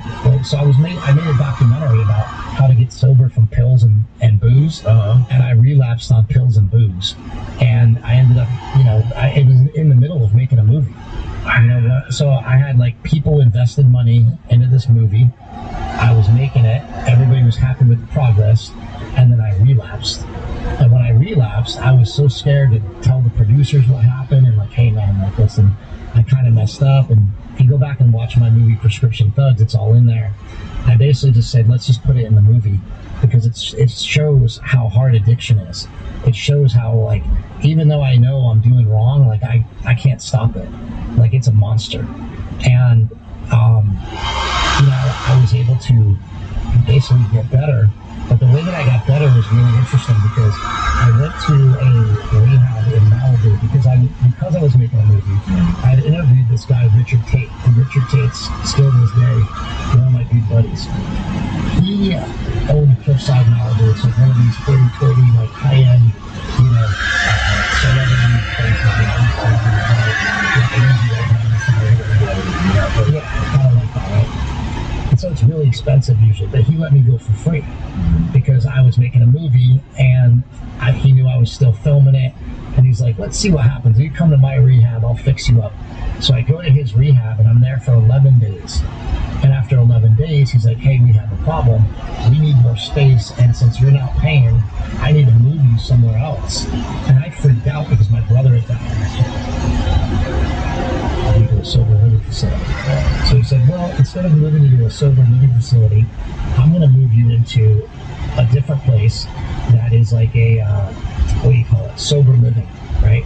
So it's like a sober living where you, not a sober living. It's a, sorry, I didn't want to move into the sober living. So I ended up moving into a rehab that was like state-run, like a state-run rehab where people like go to jail. You know what I mean? Like if it's either go to rehab or go to jail. It's like one of those rehabs. Right. And so I went to that rehab for 22 days. And when I was in that rehab, it was like being in like some sort of boot camp. You had to like make your bed every morning. You had to, you know, the Malibu one was fluff. And so for 11 days, I had like a fluff rehab. And then I had 22 days that felt like hell because I was just, you know. Probably better. Yeah, no, it was amazing.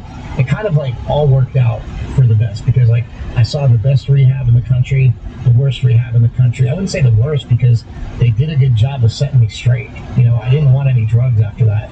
I didn't want any alcohol after that. I just wanted to go home. And then the last 30 days I spent in a sober living facility that's owned by Cliffside Malibu. That was like right on the beach in Malibu, and it's beautiful. And it was like, you know, you couldn't really get any better than that. And so when I walked out of rehab, like I just knew I wasn't going to go back to that again. Like I knew that wasn't, you know, wasn't for me.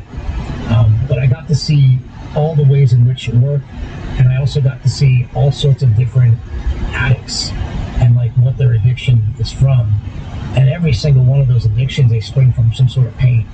You know, somebody's in pain, whether it's mental pain, physical pain, it doesn't matter, they're in some sort of pain, and it launches this addiction. And all they're looking for is to get love, you know, to get compassion, to get empathy. And for some reason, they're not getting that in their life, and they have these bad habits. And so it's like, I don't know, I've just always been so empathetic towards those people, and always felt like I know I can help those people, and I want to help those people. Right. And I've had so many people hit me up after my films, it'll say like, hey man, you saved my life, or they'll hit me up on Instagram and say like, how do I get sober?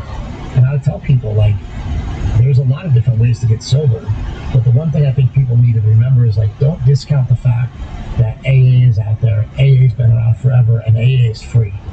So if you're at the depths of depression and addiction, you can walk into an AA room and they will accept you.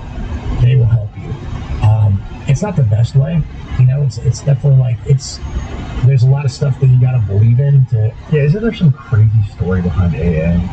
Well, the AA started with LSD.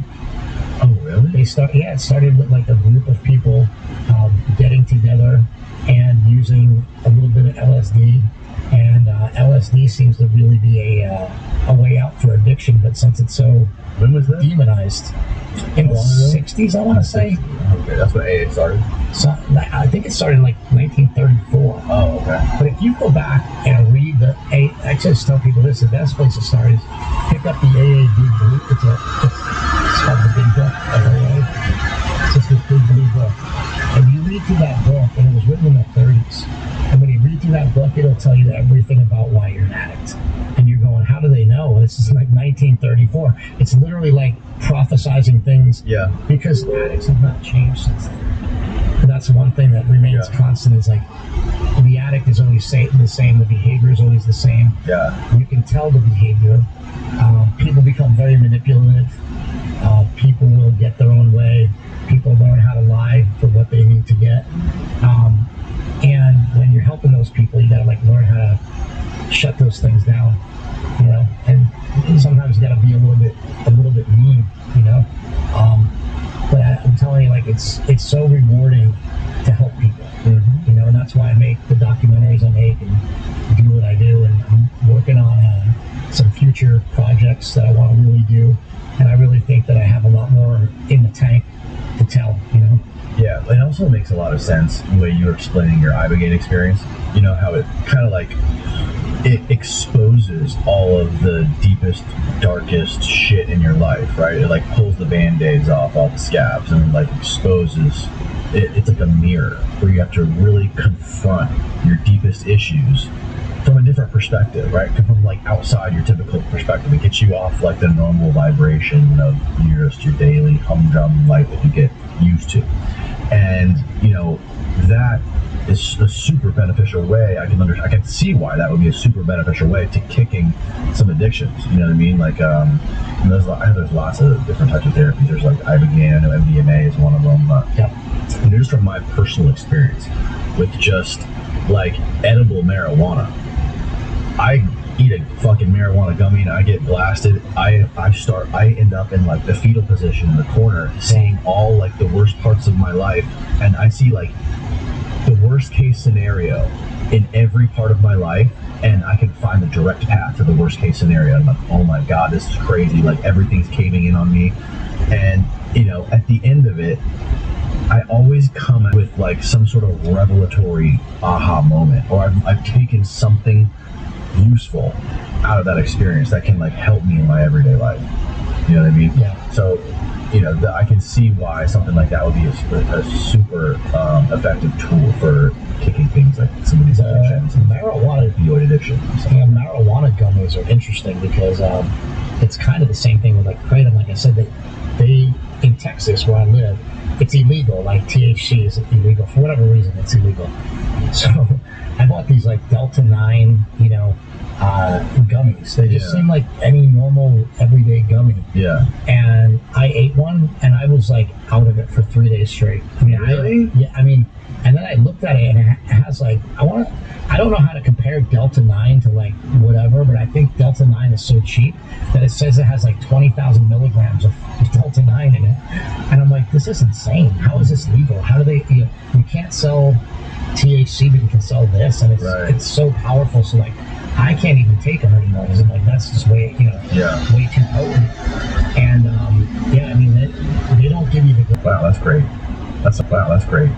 That's not the devil. Yeah. That's something that's good. No, I think so. Yeah. Like I think that like there's with all drugs and all things, like there's good and bad for them. The bad for me of that gummy was more like it just made made me a zombie for 3 days, and I don't. Right. It's like, and so then I've taken like half of it, and it's made me a zombie for a day. And I'm like, maybe I need to take like an eighth of it. You know what I mean? But it's crazy because you get this whole big bag of like 20 gummies, and it's like I'm gonna take an eighth of it every day. Yeah, I love that. There's this company called Via that's actually sponsored the show before. They send me this giant kit of all these different types of gummies that are beneficial for everything. There's like they have, and there's THC or CBD ones. They have ones for sleep. They have ones for like creativity. They have ones for like called the love gummies that like get you all horned up. Yeah. They get you a little bit high and horny at the same time. Fucking phenomenal. They all highly recommend them. Oh my god, they fucking work. They're amazing, and they're not overly potent to where you're gonna like blast off to the moon, you know. So I really like those ones. But like, yeah, you can get some of these gummies like the fucking Death Star or like some of these crazy gummies you can find from underground people that will just be like, Jesus Christ. Yeah, I used to be into like I said, I used to be into that kind of stuff for a while, and then I got to a point where like I've been sober from alcohol and pills, like prescription painkillers, for like 11 years. So since that movie last time. Yeah. For pain, but I've done every psychedelic since then. So, those psychedelics are different. Yeah, I look at it as different as well. It's like I definitely look at it as being a different thing. They're not addictive, and they're not, and I've taken kratom. Some people will say, actually, even when I was in rehab, after I got out of rehab, I was supposed to go speak at an AA meeting, and they didn't want me to speak because at the time I was taking kratom, and I had been talking about it. I had talked about it on Joe Rogan, and they're like, "Oh, we don't." I'm like, "You don't think I'm sober?" I'm like, "I just kratom for pain." Yeah. And I think people have such a hard time deciphering the fact that like you're in physical pain, and they don't care though. They just go kratom bad, Right. And I think we need to stop putting substances in these good or bad categories. It's crazy because they just are, Kratom is no more dangerous than caffeine. Like, when's the last? I don't know if you're a coffee drinker, but I don't know the last time I went a day without drinking a cup of coffee. Yeah, It's been maybe 2 days in the last 5 years I haven't drank a cup of coffee. As like, I had Hamilton Morrison here recently. He's like a chemist. Yeah, I love him. Yeah, and he was explaining it to me. He was like, I don't think kratom is any different than caffeine. He's like, you enjoy kratom, you want to have a couple of cups of kratom or pills of kratom every day. It's like, there's no studies or scientific papers that show it's any more dangerous than caffeine. It doesn't kill anymore. It doesn't kill people. It's just like, if it's useful to you, then take it. The difference is the stigma that's attached to it, or, the different types of pharmaceutical companies that have been known to demonize certain drugs that are trying to get the business. I would say the only thing with kratom that I just warn people about, because I've been through it, is it can be addictive, and getting off of it, caffeine. Yeah, and getting off of it just like is not fun. So I had to, when I was told me I was taking at one point days that were really, really rough days, and so I just want to tell people you might go through some tough days. Get yourself some magnesium, get yourself a bunch of vitamin C. Okay. And then the bigger problem with coming off of daily kratom use, I think if you're not using it daily, I don't think you're going to develop the problem. I drink these every day. I don't think you're going to develop the problem with those being such a low dose. And this is an extract. Yeah, I know White Round, but they're great. Yeah, they're fucking delicious. Yeah, they taste really good. Vagina speciosa extract. Yeah, and then I've actually talked to that company a couple times. I should probably do something. I drink one of those every day, except for the weekends. Did Mark send you some of those new brews? Those are good too. He did, and he sent me the Mind Bullet gummies too. The new brews are a little bit weird at first. They're like, at first I was like, I don't like this, and then after a while, I really like the taste of them, and I like what they do. I feel good. I notice. I know you can drink like more than one of these White Rabbits, and it's supposed to be like, it even says on here, it says drink one of them, and it's like a lightning bolt of energy. Drink two of them, you're on the couch. Yeah. I never drink two in a day. I only drink one. But it's like a mild stimulant, but it's also like calming, right? So it's not like I'm like super jittery like if I drink a Red Bull. But sometimes I notice myself, like if it's a Saturday and I haven't drank one in a day, I'll be like, man, I can go for a White Rabbit. Yeah. Then I'm like, just because I knew that popped into my head, I should go maybe 2 extra days without drinking. Well, and that's what I'm saying is like if you do that, you're gonna be fine. The problem is when people they'll take kratom capsules, they'll drink 2 of those, and then it's like piling up, and then it's like I just want to be sure that we're not telling people to take something that could hurt them, because like if you're not taking kratom right now, don't get in. If you don't need it, don't get into it. But if you're in pain or you need even if you just want a little bit of bounce of energy, it is great. Take it once in a while. Use it once in a while, but use it like responsibly. People tend to take that and say, well, he said I can use it every day. Right. And we didn't. Yeah. What did the Mayo Clinic say about kratom? They said something about them being dangerous. Are you aware of that? No. Like recently? Yeah, I don't know. I heard the Mayo Clinic was saying kratom is dangerous. There's all sorts of things saying it's dangerous. Like there's all sorts of people trying to ban it. It happens all the time. But I think the reason that they are trying to ban it is because it's unsafe and ineffective. Who's this from? Oh, this is the Mayo Clinic website. Yeah. Yeah, you just can't believe that. When it says it's ineffective. Users swear by kratom for lifting mood and boosting energy, but there are many safety issues to question about whether kratom works. See where at the top it says unsafe and ineffective. Right. It's the same thing they did with steroids. They would say, oh, they don't work. Right. Oh, look, what does that say? Kratom is an herbal extract that comes from the leaves, the evergreen tree called Mitragynous speciosa. That's what it says on it. It's like the scientific name for kratom. So why are they saying it's unsafe? Side effects of weight loss. Kratom is known for side effects including weight loss, dry mouth, nausea and vomiting, constipation, liver damage, muscle pain, high blood pressure. Okay, so 1/10 of the pharmaceutical products they advertise on every single football game on TV. Yeah, basically. Yeah, if you look at this list, occasional pregnancy. See at the bottom it says kratom products have been linked to a small number of deaths. Well, when I did my movie, I went and I scoped out every single death. There was like 44 at the time. There was one guy. 44 kratom deaths? Oh no, steroid deaths. No, this is my movie, A Leap of Faith, which is about kratom. Got it. Which is actually available on YouTube if anybody wants to see it. I think you can probably find it easiest on YouTube. But in A Leap of Faith, I went through and I looked at, and I actually had a medical researcher that I was working with. We went through all the deaths and we sort of vetted them all and said like, okay, let's see. This guy had 10 drugs in his system. This guy, and we vetted them all. And there was one guy who was a 28-year-old police officer from New York State who died officially from ingesting kratom. But you know why? He was dry scooping it and he choked on it and died. That's what he died from. And so it's like, when you look at that and you go, well, okay, that's a kratom death, it counts. But that's like somebody falling down the stairs and dying and saying that your house killed him. Right, yeah. Holy shit. I had one guy on this podcast once, remember? I forget the dude's name. He was dry scooping kratom right before we started the show. He was, not only that, I think he had capsules, he had a kratom drink, like his own custom kratom drink that he mixed together himself. And right before we hit record, he's like, hold on. Dry scoop, 2 giant scoops of kratom. I'm like, oh, look at that shit. No, we don't need to cut that out. We don't want to sell him out. But let's. I just want to see it. Yeah. No, he did it right before we started. Oh, okay. But yeah, like that's a lot, bro. I don't know what would happen. Well, God bless that guy, because the kratom is what they call hydrophobic.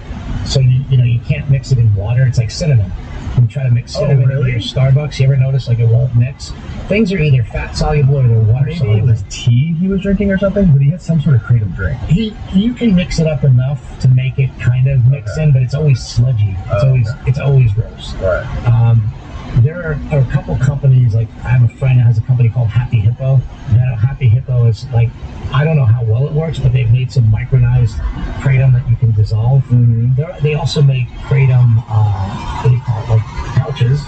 Yeah, they make kratom pouches that are pretty good, but I think if they were a little stronger, they'd be better. Yeah. But it's just another cool idea, it's like a little kratom in a pouch. Mm-hmm. But yeah, I think that the delivery methods definitely for kratom need to be improved, because kratom itself is just like, it's hard to take. That's why people take it in capsules, because it doesn't mix in water. Right.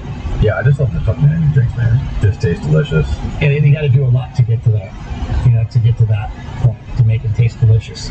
Yeah. They did a really good job though. They did a fucking phenomenal job, dude. Because before I had a White Rabbit, I had never had kratom. Yeah. Like, it was my first kratom ever. That thing, and I was just like, I remember I was doing it. I literally had it right before a podcast, and I was like, what is happening to me? Why do I feel so fucking like calm but like focused right now. This Yeah. is crazy. So I made an energy drink, actually. I made a Kratom energy drink that I was selling for like a little while. And it just there's a lot to that business. It's really difficult. Right. I like getting that business and then scale it up. So we made a drink called Full Bore. It's a great drink. They actually sell it here in Florida still, I think. But a friend of mine owns a company, and so I was basically like just a small part of it. But yeah, there's a lot to make that happen. There's a lot that goes into it. Really? Yeah. Yeah, there's so many different Kratom products, man. It's crazy. Especially when you get into like all like the different types of pills and stuff they sell at the gas stations. It's like, it's a minefield if you want to navigate it and like figure it out. Yeah, and that's the one thing. Like when I made the film A Leap of Faith, I said like, hey, I'm not going to sell Kratom. I don't care about it, And looking back at it, I probably should have, because I could have made a fortune off of doing it.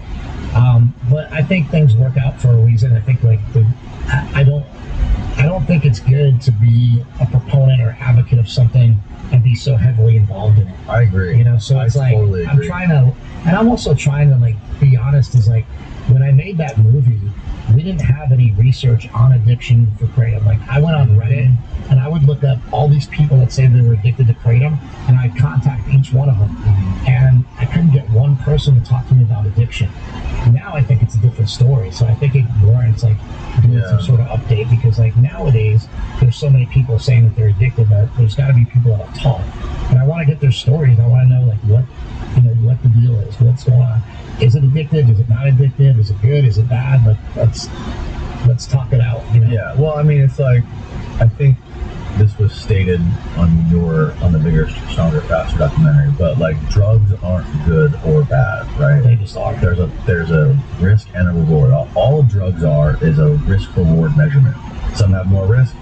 Others have a higher reward with less risk. It's all about what's best for you and your body, and like what helps you get through the day better without risking too much or falling down the slippery slope. When you look at it, like in our country, it's praised to be skinny. So like Ozempic is this gigantic drug. Mounjaro, oh my God, that's so crazy. Is a monster drug. And isn't it funny how you can fucking tell who's on Ozempic? Oh yeah, you can just like see them. Oh, that's Ozempic. The trade-off is because they look like a melted candle. They look like a melted candle. Yeah. The trade-off is that you don't enjoy anything anymore. So while like so I actually think the GLP-1 drugs are great, but I think they're great, and so does Mark too. We've talked about this a lot. We think they're great in microdoses. I think the doses that people use to go from being fat to being skinny, it's too much, and it's too much of a change, and there's not enough of yourself in it. But if you use it in smaller doses, like 1 milligram a week, say, right. and you instead of 2.4, right, you use like half the dose, even less, even like a quarter of the dose.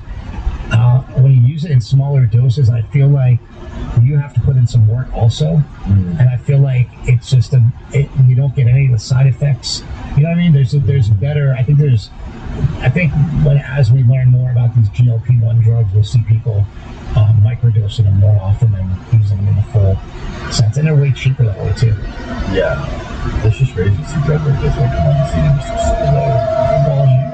And if you look at it, they, Big Pharma charges like $1,600 a month for something like Ozempic or Mounjaro. Is that really what it costs? It's anywhere between like $900 and $1,600 a month. And the compounding pharmacy, like in Power Pharmacy, for example, you can get that for like $100 a month. So it's like you got to go to a doctor and tell your doctor, like instead of ask your doctor if this drug's right for you, ask your doctor if they can use a compounding pharmacy. Yeah. Because almost any drug that's approved by the FDA can be compounded. Like they can make anything. So if you want your drugs cheaper and you're more knowledgeable, I used to be so against pharmaceuticals. Like I made a movie called Prescription Thugs. Yeah. But as I understand pharmaceuticals more and understand like how they can be used for good when they're used moderately and for the right things, like I don't think anybody, like when I just came here in the Uber, I had a guy told me his mother was on 37 medications before she died. I don't think that's cool. I don't think that's the way to use medicine. But when you use medicine in the right way, like if somebody microdose overdosed a GLP-1 drug to lose 50 or 60 pounds, and that's going to really improve their health, I think it's worth it, right? So like you said, what's the risk and the reward? Yeah, I also learned that recently that UV light kills cholesterol, or lowers your cholesterol. Really? Yeah, like the more exposure your skin has to UV light, like during the day, like UV light specifically, it actually legitimately lowers cholesterol. I mean, did you learn that from Jack Cruz? Yeah, I did. Yeah. Yeah, he's incredible, huh? Yeah, he's something. Yeah. He's definitely a super sharp dude. He's a little abrasive, it seems. A little bit. Well, he's from New York. Yeah. So I think it comes with the territory. And I think also there's something to do with being I think something comes with people who are high-level surgeons that are like doing crazy brain surgery or heart surgery on people, where your whole entire career you are like the boss in the operating room, and all these people are answering to you, taking orders from you, and this is life or death situation. I think there's a psychological thing that happens to people where it's just like you have to be abrasive, and there's like no room for bullshit or like trying to be nice. You know? Yeah, when he was pushing Cali Means on like the vaccine stuff, Yeah, it was just like hard to watch. It was like, oh man, he's it like, was hard to watch. He was like, hey, you were here. yeah, I was here. It was rough. It was rough. You know, I think also, You know what though? You changed my mind a lot on what it means to be in charge of something that big for this country. And when I thought about it, like I think Cali means, I think he means well, no pun intended. I think his sister has a lot of great. I think they both have a lot of great things to say. But when you think about like they're the highest, like now his sister is like the highest person in the land. Yeah, what is she at the head of now? She's never treated a patient really. Right. I mean, I guess she has in her in the residency, but like she never even made it through that. And it's like maybe we should have somebody that's a little bit more invested.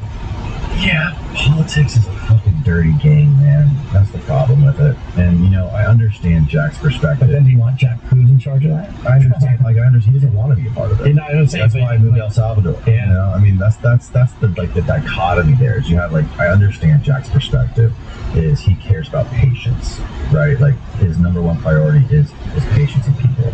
But that's not how fucking Hollywood. Same thing. That's not how fucking Washington works, right? Yeah. Politics, you kind of, to get shit done, you gotta play the politics game. Unfortunately, that's how it is. And I think all these people going crazy about seed oils. I'll tell you right now, seed oils are not the problem with America. Right. They're not even a problem. Right. Like to make it a problem is stupid. Mm-hmm. And so all these people seed oils. It's like that's not what's killing America. Right. Food dies. Okay, let's get rid of all the seed oils. People are still gonna be fat. I just saw this fucking thing on Instagram the other day. How RFK met with the CEO of Starbucks to get rid of dyes in the drinks and get rid of the high fructose stuff. And it's like, come on, man, is Starbucks really fucking bane of all the health problems in the United States? Yeah, I think there are ways to make things healthier, and there are ways to make things better. And but again, it goes to education. Educating people on certain things, like educating people that red meat isn't so bad for you, and educating people on different diets and different ways of eating. It's just, I think that we need more education in those areas rather than just trying to ban things. Banning things doesn't make anything better usually. Right. And then then there's what's the right way to educate somebody on this stuff? There was a Stanford surgeon. I forget what kind of surgeon. I think he was maybe a heart surgeon. And this guy's really good friends with Andrew Huberman. And I think this was on the podcast with Andrew Huberman. Or no, I'm sorry. This was on a podcast with Jack, RFK Jr., and Rick Lewis, where this dude said that this high-level heart surgeon from Stanford, I believe, I might be getting that wrong, he might not be from Stanford. Anyways, he said that out of all of the medical literature and medical textbooks that are available today in all the universities, he said that more than 50% of it is wrong or outdated. I've heard that new research that's come out and proved that's it's not correct. I've heard crazy. John Ioannidis, who is from Stanford, he's a professor from Stanford, and he basically says, if it was up to me, I would take all of the nutritional research that has been done in this country, and I would throw it in the garbage. Yeah. Because it's like, that's how much value it has, you know. I think that might be a little bit overboard. I think we do know certain things. But like at the same time, like even if you look at what my brother Mark is doing, he's telling people like, hey man, maybe it's okay to eat sugar. Oh, the sugar diet. In the form of fruit. Did you guys discuss that? No, we didn't. Yeah, I don't think we talked about that when he was in here, but I just saw that, I saw my friend Nick Norwitz. Yeah, I know, Nick's great, yeah. Yeah, he's awesome. He made a video about it, and he was like, it's not as bad as people think it is. He's like, well, recently I just went through some, you know, just some health issues with pain again. Mm-hmm. And because I was going through all this pain, I wasn't lifting. I wasn't really eating great. I wasn't eating bad. I was doing still doing a carnivore diet, but I would just eat way too many calories. Mm-hmm. And so my weight got up to about 234 pounds. And normally I weigh about 190. Today I think I weighed 204, 203, something like that. But the way I lost all that weight was fruit and fruit smoothies every day. Like just, just with sugar. And so what is I went on Mark's podcast and talked about it, and everybody hates you for it. Like, you're like, listen, don't hate me. I'm just delivering a message. Eventually, I'm going to start losing muscle. But I'm also on testosterone. I'm also lifting, you know, so it's like, I just wanted to drop a bunch of weight fast. Mm-hmm. So I basically did that every day. And then 3 or 4 times a week at night, I would have a meal of maybe like rice and chicken. Mm. And that was it. And so it was like, and I would actually drink 3 or 4 fruit smoothies in a day. I'd make them myself at home. I just buy a bunch of different juices and a bunch of frozen fruit, and I blend them up, drink the smoothie down, and go about my day. I don't know enough about it like Mark does. Mark's like the sort of expert on it. The idea behind the sugar diet is it's supposed to be dropping weight when you're doing it, right? So you're basically like fasting, but you're getting glucose in. So you're not really fasting. And I don't know. I don't even really can tell you like exactly like how and why it works. But what you're doing is like, your body can't store it's really hard for your body to store carbohydrates as fat. So and Mark and I have been guilty of this, we even launched a war on carbs a long time ago. Mm-hmm. We would always tell people, don't eat carbs, you don't need carbs. And I still don't think that you need them, but this way works also, is what I'm saying. Yeah. You know, so the way, basically, I think the way that it works is you're still just lowering your calories. Mm-hmm. Like if you're just eating fruit and fruit smoothies, it's like, doesn't have that much calories in it. Right. You're not dumping sugar in there or anything else. Yeah, I mean, I just started last week. I just decided that I'm gonna go back to like hardcore low carb diet, like almost keto. And it is just, the thing about it is it's so hard. It's so difficult, especially when you have 3 fucking kids. And your wife doesn't give a shit about any diet you're doing. She's just like, there's stuff everywhere. There's pasta here. There's chips over here. There's like peanut butter and jelly laying around my house and stuff. I was also powerlifting, competing in powerlifting. And I met some other powerlifters that told me it was too fat and I needed to lose weight. And I said, well, I don't know how. And the guy just said, eat red meat, drink water. Okay, for how long? He's like, till you're not fat. So I did it. And I went from maybe 242 down to like 198. And I would lift at 198. So I'd lost like 40 something pounds doing this. So I knew that it was effective, but I didn't really know it had any health benefits until I saw Dr. Sean Baker on Joe Rogan's podcast. I said, look, this guy's really on something. I used to do that a long time ago, but I stopped doing it, blah, blah, blah. So I did the carnivore diet for the past like 7 years. And I've gone off of it here and there. I'd go like off and on and try different things. But I think a carnivore diet is a great base. But what I learned shortly after being on the carnivore diet I think I was on the carnivore diet for 2 or 3 months, and then Mark and I went on Joe Rogan's podcast and we talked about eating a diet of meat and fruit. And I don't know if it went over everybody's head or whatever, but like basically, we've had people like Dr. Paul Saladino come to our gym, and he was having some problems with his hormones. And so Mark and I told him to eat fruit, like, hey, try to eat fruit. He was totally against it, but now he's all for it because he went and researched it. And I think that kind of is the best diet, a diet of like meat, fruit, and vegetables. You really can't go wrong. I don't think you need to cut out all your carbohydrates, but you need to find better carbohydrates. I think they're from your fruits and vegetables. I think they're in your fruits and vegetables. Yeah. Yeah, I mean that's the problem. You might have to cut some starches. Starches tend to hold weight on people. Is Paul Saladino, is he the dude who made the video about how he goes on when he travels and brings a backpack full of coconuts with him? Oh yeah, he's made all sorts of crazy. Like, how are you cracking a coconut on the plane? Do you have a knife, or you let it bring a fucking giant machete with you on the plane and chop those coconuts in half? Like, what are you doing? Yeah, I'm not really sure. Seems a little unreasonable. Paul's a good dude. He's a guy that was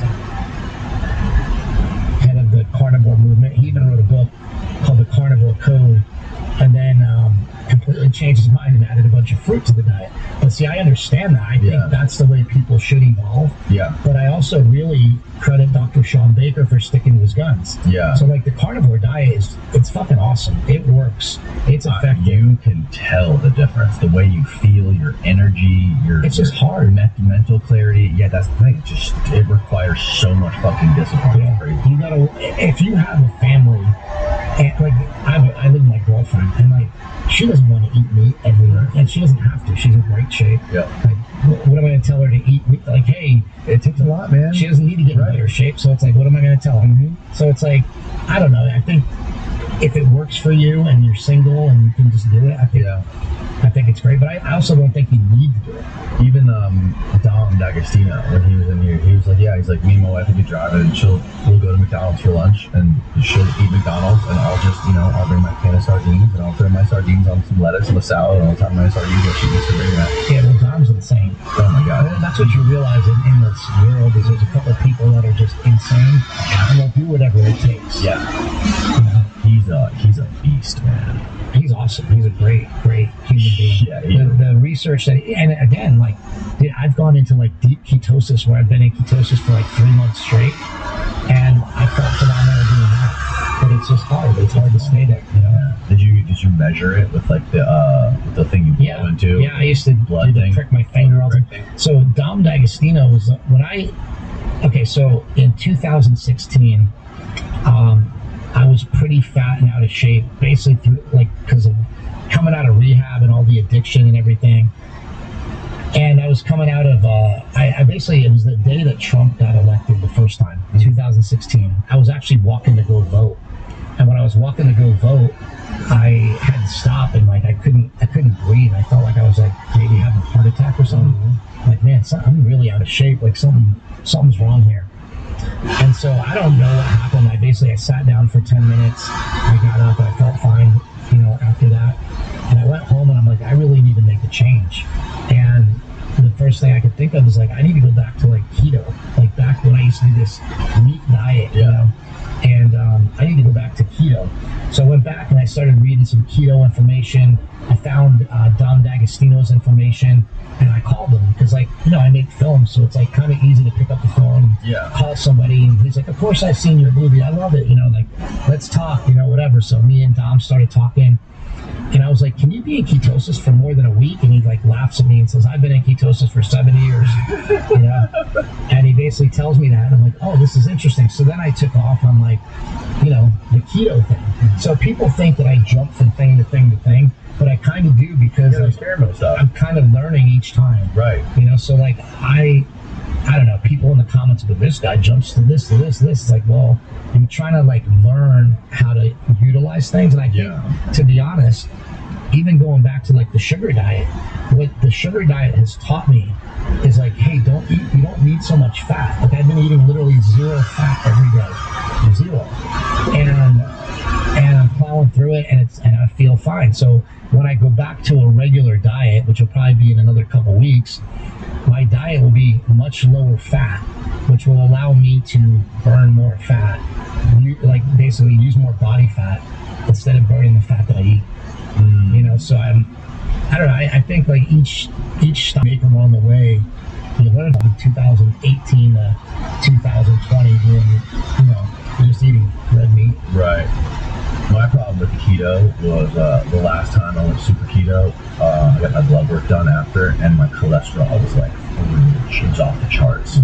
It was like in like 250, something crazy. My primary care doctor was like, you need to stop what you're doing. You need to go on statins. You need to freaking get your the X-ray on your coronary arteries, make sure you don't have any plaque and all this stuff. I'm like, called Dom. I texted Dom, sent Dom my blood work. I'm like, dude, am I going to die? He's like, no, my cholesterol is the same.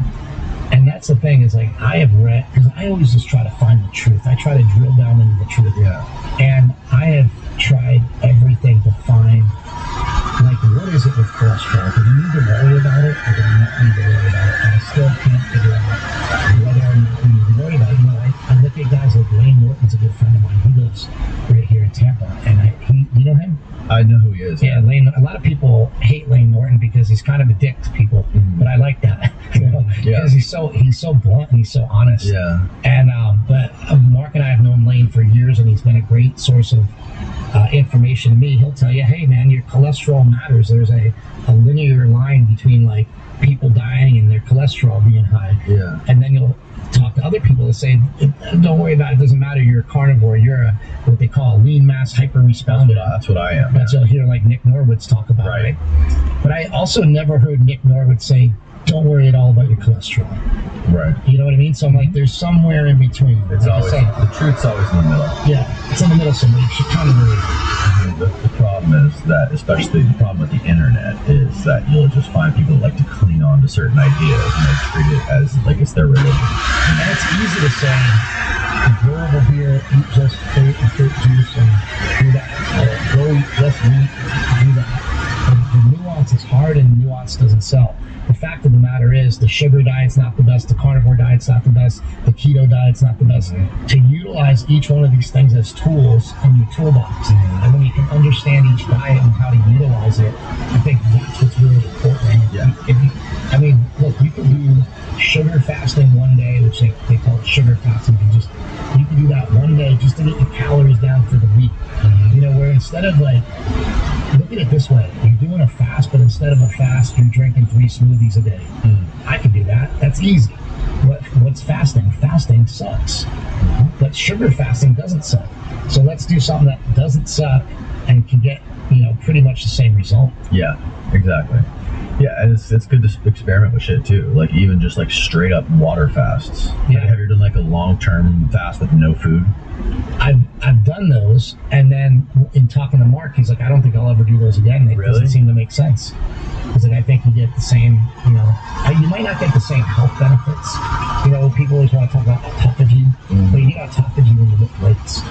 You get autophagy when you exercise. So what is autophagy? It means that your old cells dies. Oh yeah. Old cells die. Your new cells. Yeah, and so that's all it really means. And like that happens when you lift. It happens when you exercise. Do cardio. So why worry so much about this autophagy that's comes about through not eating, because like not eating sucks. So, but I do believe also in, if you want to lose weight, you got to be hungry a little bit. You can't have a full belly all the time and still lose weight or get ripped. Right. It's not going to happen. Yeah. You gotta live you can't live to eat. You gotta eat to live. I did a 7-day fast once, and I think it was I forget what I was drinking this like water concoction that was like lemonade mixed with syrup in there, maple syrup, and cayenne pepper. Yeah, I guess it's like the Beyonce. I don't know what it was. It wasn't labeled the Beyonce thing, but I guess Beyonce has like a diet where she does that same thing. I forget what that's called, but some sort of fast. Yeah, I learned about it from Kelly Slater on Rogan's podcast. Kelly Slater was telling him all about how he did this and like got rid of the stuff called mucoid plaque that builds up in your intestine. And he's like, after 7 days, you'll start shitting out this like black stuff. Well, I guess after, and you're like, I really want to do that. Yeah, I was like, because the way he was explaining it was that like over your lifespan, when you eat, you're constantly eating shit all the time or whatever you're eating, your intestines build up this layer or this liner of like plaque, to where now you can't absorb all the nutrients from all of your food as much anymore. Yeah. So that when you do this 7-day fast with this lemonade syrup stuff, eventually that fast will like strip its way out of your intestines, like resetting your digestive system. And that's the reason I did it. That's the reason I tried it. And on day 5, I remember I started the fast on Monday. And on Friday, I was able to go to the gym and do like 3 times as many pull-ups as I can normally do with like no fucking fatigue. I did like 50 pull-ups and I felt great. And I also was able to play full court basketball, a full game of full court basketball with like no cramps, I mean, typically, you know, I'll start like getting side cramp when I'm doing that, and I'll start to get really fatigued. I'll like stop the breather. None of that was happening to me. I felt like superhuman on day 5 for that fast. It felt like phenomenal. Yeah, I've had experiences like that on carnivore where like the strongest I've ever been in my entire life was like recently in my 50s on a carnivore diet, which is insane. And like people are like, well, how do you deadlift? So, you know, I was doing like trap bar deadlifts. Like I'm just good at them for whatever reason. I'm not good at regular deadlifts. Trap bar deadlifts. The hex bar? Yeah, I'm going up to like 700 pounds. I like the hex bar the best. And I go up to like 700 pounds on that hex Jesus bar, right? Christ. But here's the thing is, I would do it with no carbs, and people would be like, how are you doing that with no carbs? I'm like, I just don't think it takes carbs to do like a 1 rep, max, or I do like sets of 3 or something like that. And so that it's like, you know, I don't know, it's I think Mark and I think genetics, I was talking about that before, genetics plays the biggest role in anything. I watched my younger brother Mark bench press 315 pounds in 9th grade. You know, he wasn't on steroids. Like, he's 14, 15 years old when he's doing this. You know, so when I tell people like, hey man, you have to have genetics, I wouldn't be good at squatting. You know, I have 2 fake hips, and with 2 fake hips, I don't do it anymore just because like the pain got so bad, and it's probably not a great idea to be putting 500, 600 pounds on my back. But I would be squatting with like working out with like 500 pounds with fake hips, right? So like that's fucking insane. That shouldn't happen. But that's genetics. That's something genetic in my code where I'm short and squatty and I can get under the bar and I can do that. And other people will never do that, but I'll never ride a surfboard. You know, I mean, seriously, like I'm not built for that. And I think that that's another thing people need to realize in like building their physique or doing whatever they want to do. Is like go to your strength, go to like what you're good at, and utilize that. Like nobody cares how much you deadlift or squat. Really, it's only a dude will care. No girl ever cares. So it's like, don't worry about that stuff. Worry about like what are your strengths and play to your strengths. Yeah, totally. And you know, being able to have that movement too. Like most jacked dudes, they walk around like, you know, like that kangaroo. Have you seen the jacked kangaroo video? Yeah. Like like you look like the fucking kangaroo where you have like no movement. You just see the dude who can't turn their neck. Yeah. My brother and I went to visit Liver King, and we went down to his ranch and hung out with him. He's great. He's cool. I don't agree with what he did, but basically like lying about not doing steroids. Yeah. We thought it was stupid even at the time. For some reason, I think Joe Rogan thought we believed him, but we were just kind of like, I wasn't even involved in the interview. We were just kind of going, you know, it's like when somebody tells you like, yeah, I don't take steroids. What are you gonna do? Tell them like, yeah, you do. Like, right. And prove it. You know. So, Mark asked them all the questions. You never took SARMs. You never took, you know, HGH. Oh, was this before he came on? 18 miles. Take the exit on the right. I think maybe Paul might interview him first, and then like Mark and I did. The point of it was when we went to see the Liver King, Mark realized right away, like, this guy didn't have good movement. Like, he's all, like, he looks great, but he can't move, you know? Yeah. And, I don't know, I think, like, that's important to look at, you know, like, the Liver King looks amazing, he's all jacked, it's like, if he can't move, what's the purpose of it, you know? And he was on a whole laundry list of stuff, like Winstrol, HGH, I think he was spending, like, $25,000 a month on all the shit he was taking. Well, a lot of it was stupid because I think HGH, human growth hormone, I don't think is very effective for muscle building at all. You know, I don't think it's really effective for, maybe it's going to help your joints and things like that, but it seems like, to me, I'll give you an example. Like, I work at this compounding pharmacy, and I talked to some of the higher ups there, and they basically just say, like, yeah, it's kind of a waste of money, you know, like, and they have plenty of money to be able to do it, but they're not doing it because it's like, it's not really worth it. And when you see people that have access to it can get it real cheap. You know, In half a mile, still not using it. take the exit on the right. So that's where. You know, a lot of like NFL players and NBAers do this shit or growth teams and all that. Like my brother, I don't know where he got it from, but he gave me a ton of growth hormone, and like I haven't used it either, and I have it, it's free, but I haven't used it because I don't think it's going to do anything. Have you ever used it? Take the exit on the right. Yeah, I did it for like a couple weeks, and I think it can mess up your insulin resistance, like your insulin sensitivity. So I don't know. Maybe in a giant stack with insulin and everything else, it would be worth it. Yeah. Maybe you might talk In to a 600 bodybuilding feet, coach or something. But turn left. A bodybuilding coach, you gotta remember, is not a health coach. Turn So left. I'm trying to be healthy. I'm not trying to be like as jacked as I can. Right. Yeah. You want to live long, right? You gotta balance like living optimally and feeling your best and performing your best, but like also you don't want to die early. That's never good. No, and like people need to realize, like, so if you look at my brother Mark, he's probably about 5% body fat right now. He's in crazy shape. That looks great, you know. It's great to be ripped on Instagram, but a healthy human being is about 12% body fat. And I think that's what men need to realize, is that 12% is the goal. It's not 5%, it's 12%. And if you can get to 12%, most people are going to be affected. But if you can get to 12%, you're... In 800 feet, turn left. And that's the preferred, if you're a single guy out there, that's what women prefer. They prefer 12%. Right. Over any other body fat, they say, you know. What specifically does EPO do? It gives your body, it Turn basically left. gives your Then, blood turn work. left. So you can go. So like if you can go. So it's endurance. Yeah. There's a SARM out there. Like, it's not necessarily a SARM, but it's in the group of SARMs. It's GW501. Something like that. It's called cardarine. If you look up cardarine. Turn left. Then, turn right. Cardarine is a,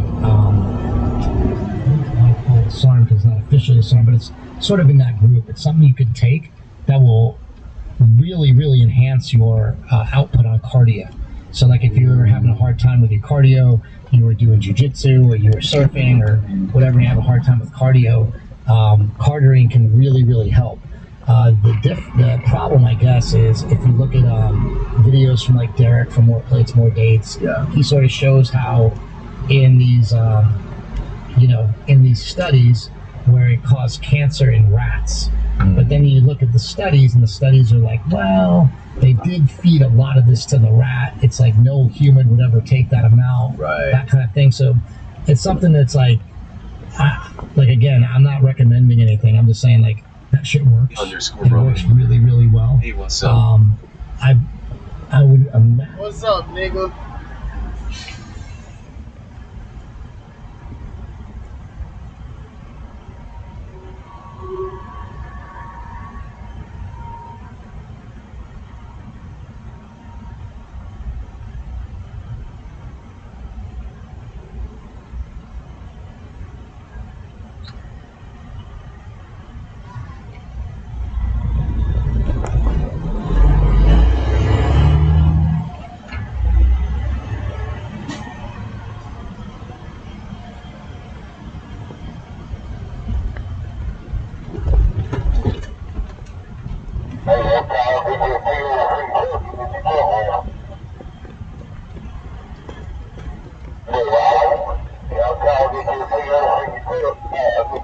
IC underscore Roman. Do you stream only on Kick, or do you also stream on other platforms? I stream on YouTube, Kick, Twitch, and Facebook. I stream on 3 platforms. Sir, ma'am, or sir.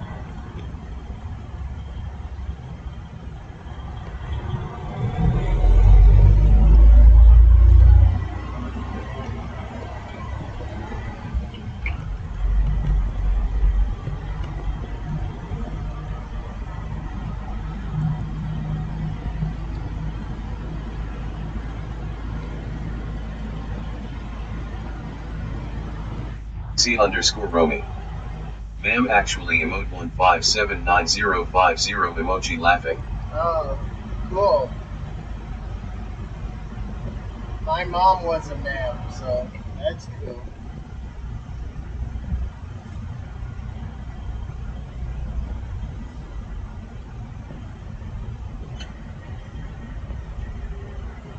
Yeah, I'm about to go in here and steal some fucking mayo and make me a tuna fish minus the fucking bread.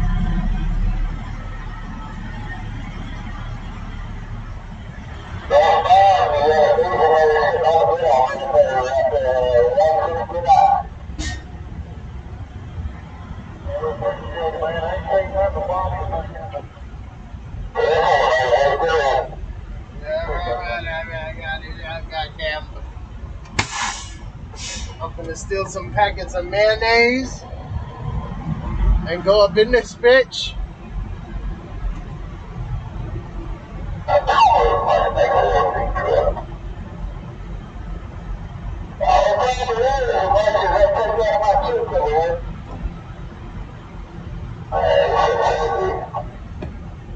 D_roaming.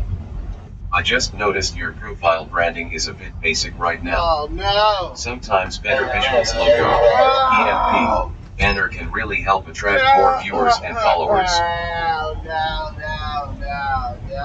No. You goddamn it, you got me. You got me, Litchi Romy. You got me, bro. So what part of India are you from? Is it snowing over there too? Little bit of the brown snow.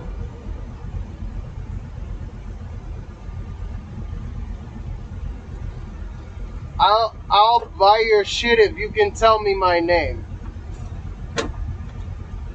My name is Ben. Ben Chode.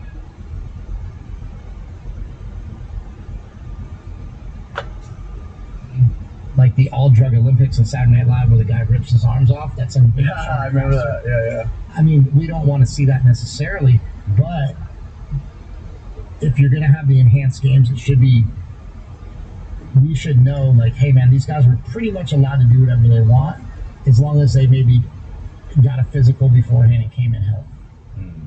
You know? Because why can't a guy, like, look, if you can snort a line and run faster, Right. and your vitals are in check, Should be able to do why that. not? Right. Maybe your vitals won't be in check. I don't know. Where are you going to draw the line? Yeah, I mean, there's got to be a line somewhere, obviously. And obviously, like, advertisers are not going to go for, and this guy just snorted a line before he came up for the to the line to run. But there, like I said, I'm probably being like a little exaggerating. But That's like, funny though. there's something to, like, if you're going to have the enhanced games, make it enhanced. Yeah, and it doesn't just enhance athletics. You know, I think they also enhance creativity. Oh yeah, Like some of the best music is done on people with people on drugs. Like make the best music. You know, there's a lot of bands and there's a lot of musicians who once they get sober, they're not creating the same kind of art. Yeah, even testosterone though has such a tie-in to the brain and depression that people that take testosterone usually are less depressed. You know, have a better outlook on life, are more motivated, are actually nicer. So people think, like, people take testosterone and turn into assholes. It's kind of the opposite. They usually become nicer and more generous.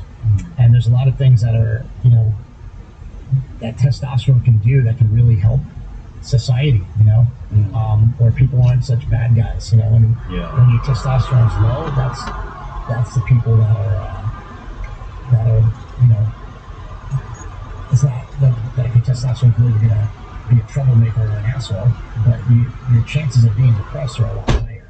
Right. And if you're depressed, you're not gonna be very nice all the time. You know? Yeah. I've always been interested in trying it again. I tried it once. And, Testosterone? Yeah, I tried it. How once. old are you? I'm 37. 37. Yeah. Yeah. So you're right about the age where, like, you should go get it checked, and if it's not, I get it checked all the time. I get my blood work done at least twice a year. And what's your testosterone at? It bounces between the highest it's ever been is like 850, and the lowest it's ever been is like 600. I think. Yeah. So yours is pretty good, and I'm saying, like, I'm not a doctor. I'm not going to tell you to go on it or not. So I did it for 3 months. My recommendation is I think it's great. Yeah. You know what I mean? Right. And I feel great when I'm on it. So it's like that's just my recommendation. It's like you're gonna have to pull that card at some point. Yeah. So I'm I like, think so. why not just pull it out? Totally. That's my thought. But I'm Right. not telling you to do it. No, I did it for 3 months, and I tried it, and I was like, I want to see. I hear all these people talking about it, and I'm like, I think what really got me interested in listening to Derek more dates. Gotta go try this. It sounds amazing. At the same time, it's not the panacea of like Right. all of a sudden the whole world opens up to you. That's what I thought. Great. That's what I thought it was gonna be. Things just are a little bit easier. Yeah, I didn't feel that. I didn't feel any difference. If anything, I felt more tired. Yeah. I felt more tired. But that's the beauty of it, right? Because it's your choice, and just Yeah. come off of it again. Yeah, no, I just can't. I just stopped it, and I never noticed any kind of difference.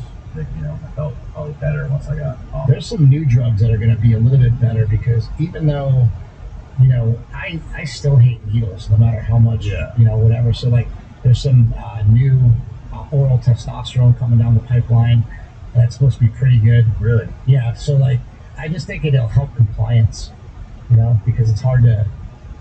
Testosterone, like it's a pain in the ass. You gotta keep injecting it. But that's the safest way to do it, though, right? Yeah. The injecting, because you're injecting the exact same thing. Because people mess around with like the SARMs and stuff, and like antagonizing the. You know what's crazy? When I was in the best shape of my life, I was on a bunch of SARMs that I got from my friend Dr. Tony Huge, who's not a doctor. I know who that guy is. Yeah. So Dr. Tony Huge gave me like, here's a box of SARMs. Like, what are they doing? And he's like, take one of these, take one of these, take one of these, and I did it, and like. I was fucking jacked and shredded, and I don't know, man. Like everybody's like, SARMs they're garbage. And given I wasn't doing my blood work. It might have been in the gutter. Yeah. I'm not really sure. Because then after that, I had done SARMs. I did a SARM called RAD 140, and it plummeted my testosterone down to 51. Wow. And then I got back on TRT, and I've stayed on TRT since and not messed with SARMs. But I have to say the best shape I ever was in was on SARMs and not on anabolic steroids. Interesting. And that's just my own anecdotal. I have a really good friend who I was trying to educate him about testosterone, and I was like, because he was like, he went through this like couple-year phase where he just was like not interested in going out, not interested in doing any kind of like activities with anyone. He wasn't interested in chicks anymore. It didn't seem like he hadn't had a girlfriend in a couple of years. And I'm like, bro, you should get your blood work done. Figure out what your testosterone level is. He's a fucking huge stoner. He smokes weed all day, every day. And he got his blood work done, and his testosterone was 50. Yeah. He's my age. Yeah, that can happen. And he got a testosterone. Motivated again, and I his felt life horrible. changed. Like when my testosterone was that low, I felt just terrible. I couldn't do anything. Mm-hmm. Couldn't function. Yeah, I can't imagine what that must be like for some people. But like, and it's prescribed in Europe, I think, for ADHD or ADD. It's prescribed for like a normal thing. Yeah. And What's interesting too is that they make it kind of like you got to jump through hoops to get testosterone. Yeah. So like I go to a telehealth clinic because it's easy. Yeah. So I have to go to a doctor at like, for some reason, I've been on testosterone forever. Because I just moved to Texas, I have to go to a doctor and get a physical and send that physical to my telehealth person so they can prescribe me testosterone, which I've been on forever. Right. It's like, why are you making it hard? I think that's one of the problems with the healthcare industry is they make it hard to do anything. Yeah. Everything's impossible. Mm-hmm. And it's like, if I want to get on a GLP-1 drug to drop a ton of weight, right, I don't have to get any blood work done out of it. But for testosterone, I need blood work. It's like, I don't know why. You want to be safe, but it's like they make it so difficult to do it the proper way. It sucks. They make it difficult because there is too much of a barrier to entry for most people because they just give up and they go, wow. Yeah.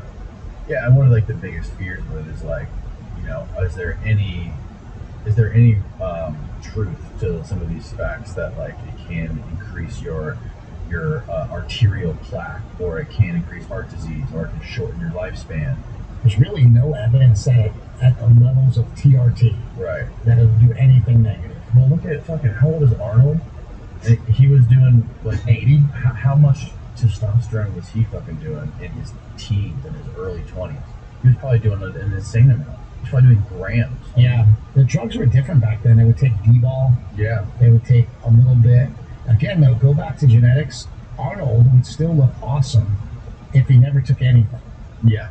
Like, he'd still look. Right. He is a genetic freak. Do you think he still takes it though now? I'm sure he's taking testosterone now. Still, yeah.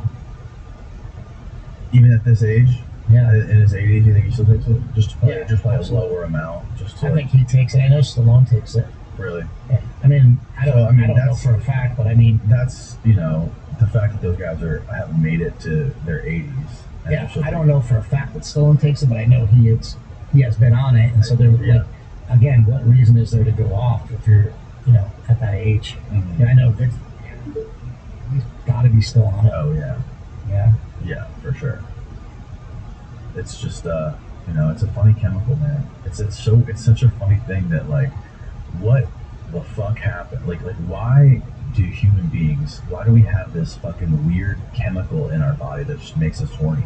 Yeah, and the other, it's like, sort what of is the the male, purpose of it? like Like, the why male hormone. Why do we have that? Like, why? What part of nature is it? Just because is it an evolutionary process that just helps, like, makes us want to reproduce and propagate our species? Like, it seems like that's the benefit of it. It's like a sliding scale, right? Because like men and women both have testosterone and estrogen, and so the higher the testosterone of the woman, the more horny she is. Yeah, our testosterone's high, and it's funny because, like, we actually make products for that. Like, when we're talking about, like, how horny a woman is, stenazanol, which is Winstrol, they actually make a formula of stenazanol that is a rub, like a cream that a woman will rub on their clit, basically. Really? And it makes them really horny, and it's supposed to heal relationships, from what I hear. Wow. Because it'll just make the woman really aggressively horny, and you can get that at a compounding pharmacy.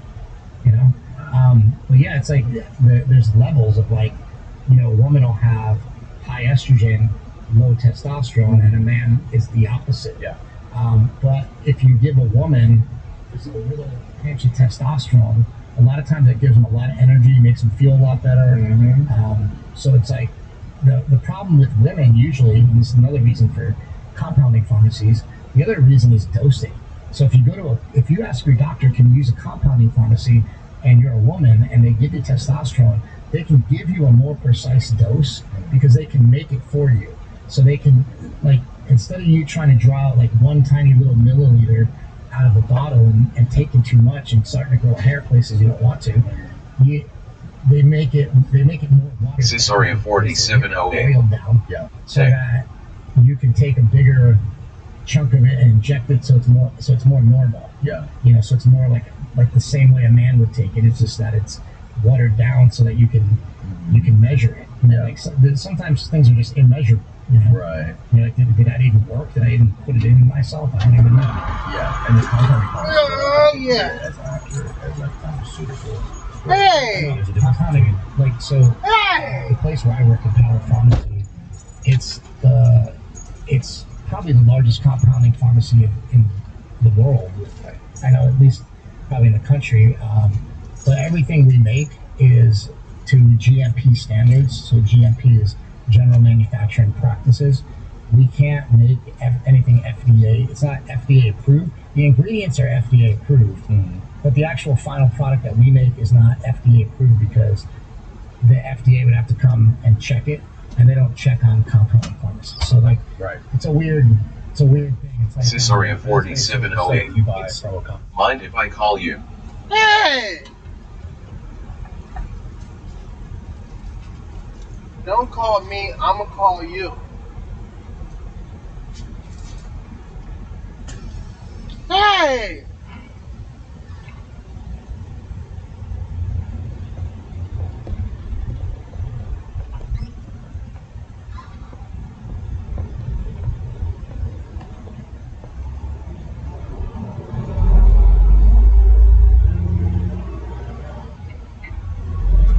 Hey!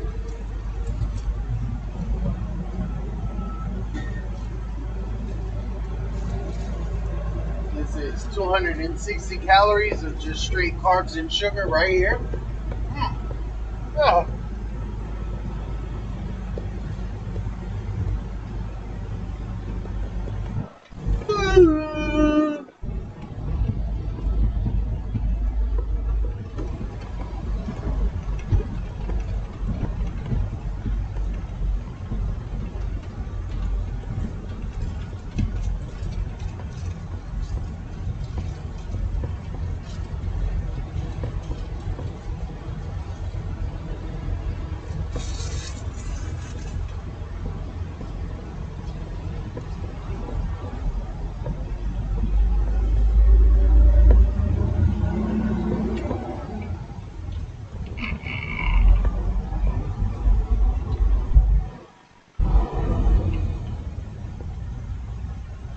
Alright.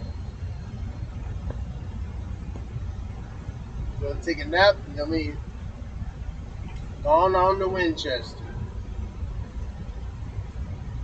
Probably like 3 hours or so.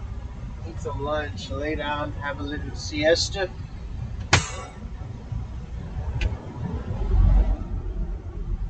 Those nice little cattails.